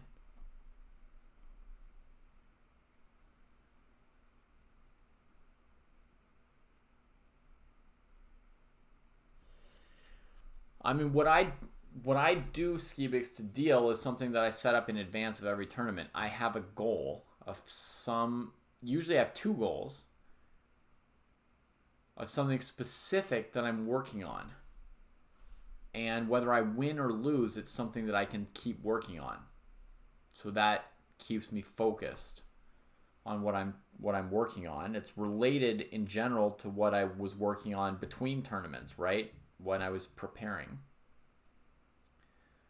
And I've got a goal, let's say to keep my cool when I'm low on time, or to avoid time trouble, or to keep my cool when I get surprised, or to defend better, or to attack better, or to be more willing to trade into an endgame if I think it's good for me, even though I used to be reluctant at the endgames, or it could be the opposite, to be more willing to make a sack if I think it should be good, even though in the past, even if I think it's good, I might have been afraid to make it. I always have some like X's and O's that I focus on in my training, and I've got a goal related to that in the tournament. So win or lose, that's what I focus on in my round 8 game or my round 9 game, whether my score is 6-1 or 1-6 or whatever it might be. Yeah, the tests are different than tactics you might have done.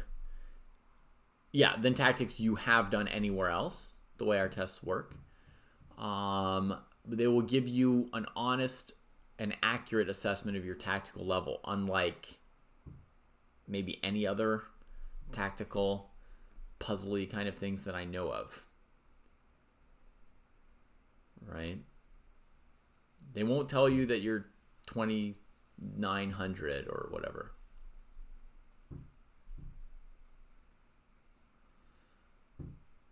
Okay, you've got a goal not to lose with white. Do you have anything specific about how to avoid losing with white? Like, are you trying to draw with white, or keep the position simple with white, or be less aggressive in the... Like, is there anything about, like, your opening play that you're trying to change? Do you play over-aggressively with white normally? You get too greedy, trying to achieve too much? Or what?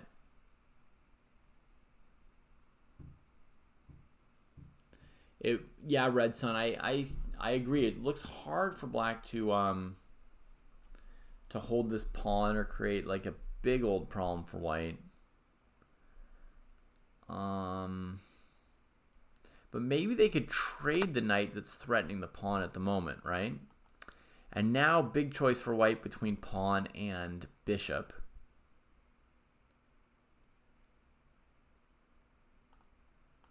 The bishop takes, then black potentially has time to play a6, stopping knight b5, and then b5 and actually hold the pawn. There's other options as well, but that's like the most obvious thing black might be up to here. Then there's de5.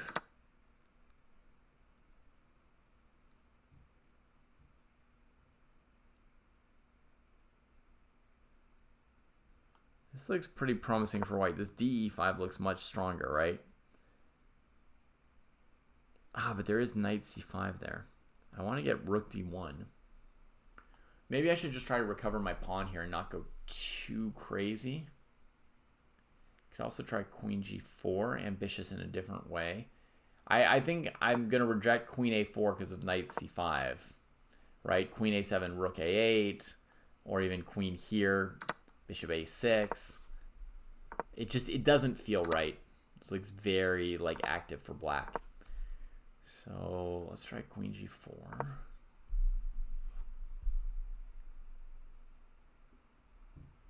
If I can get rook d1 quickly, I can get a nice position for white, is my thought.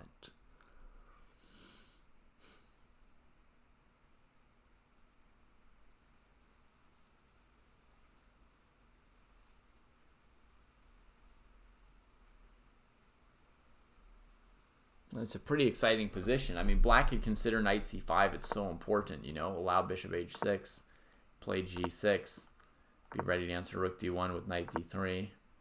Right, white can take here, take back, h4. Maybe I should take with the queen. She's not doing me many favors on the d file. Yeah.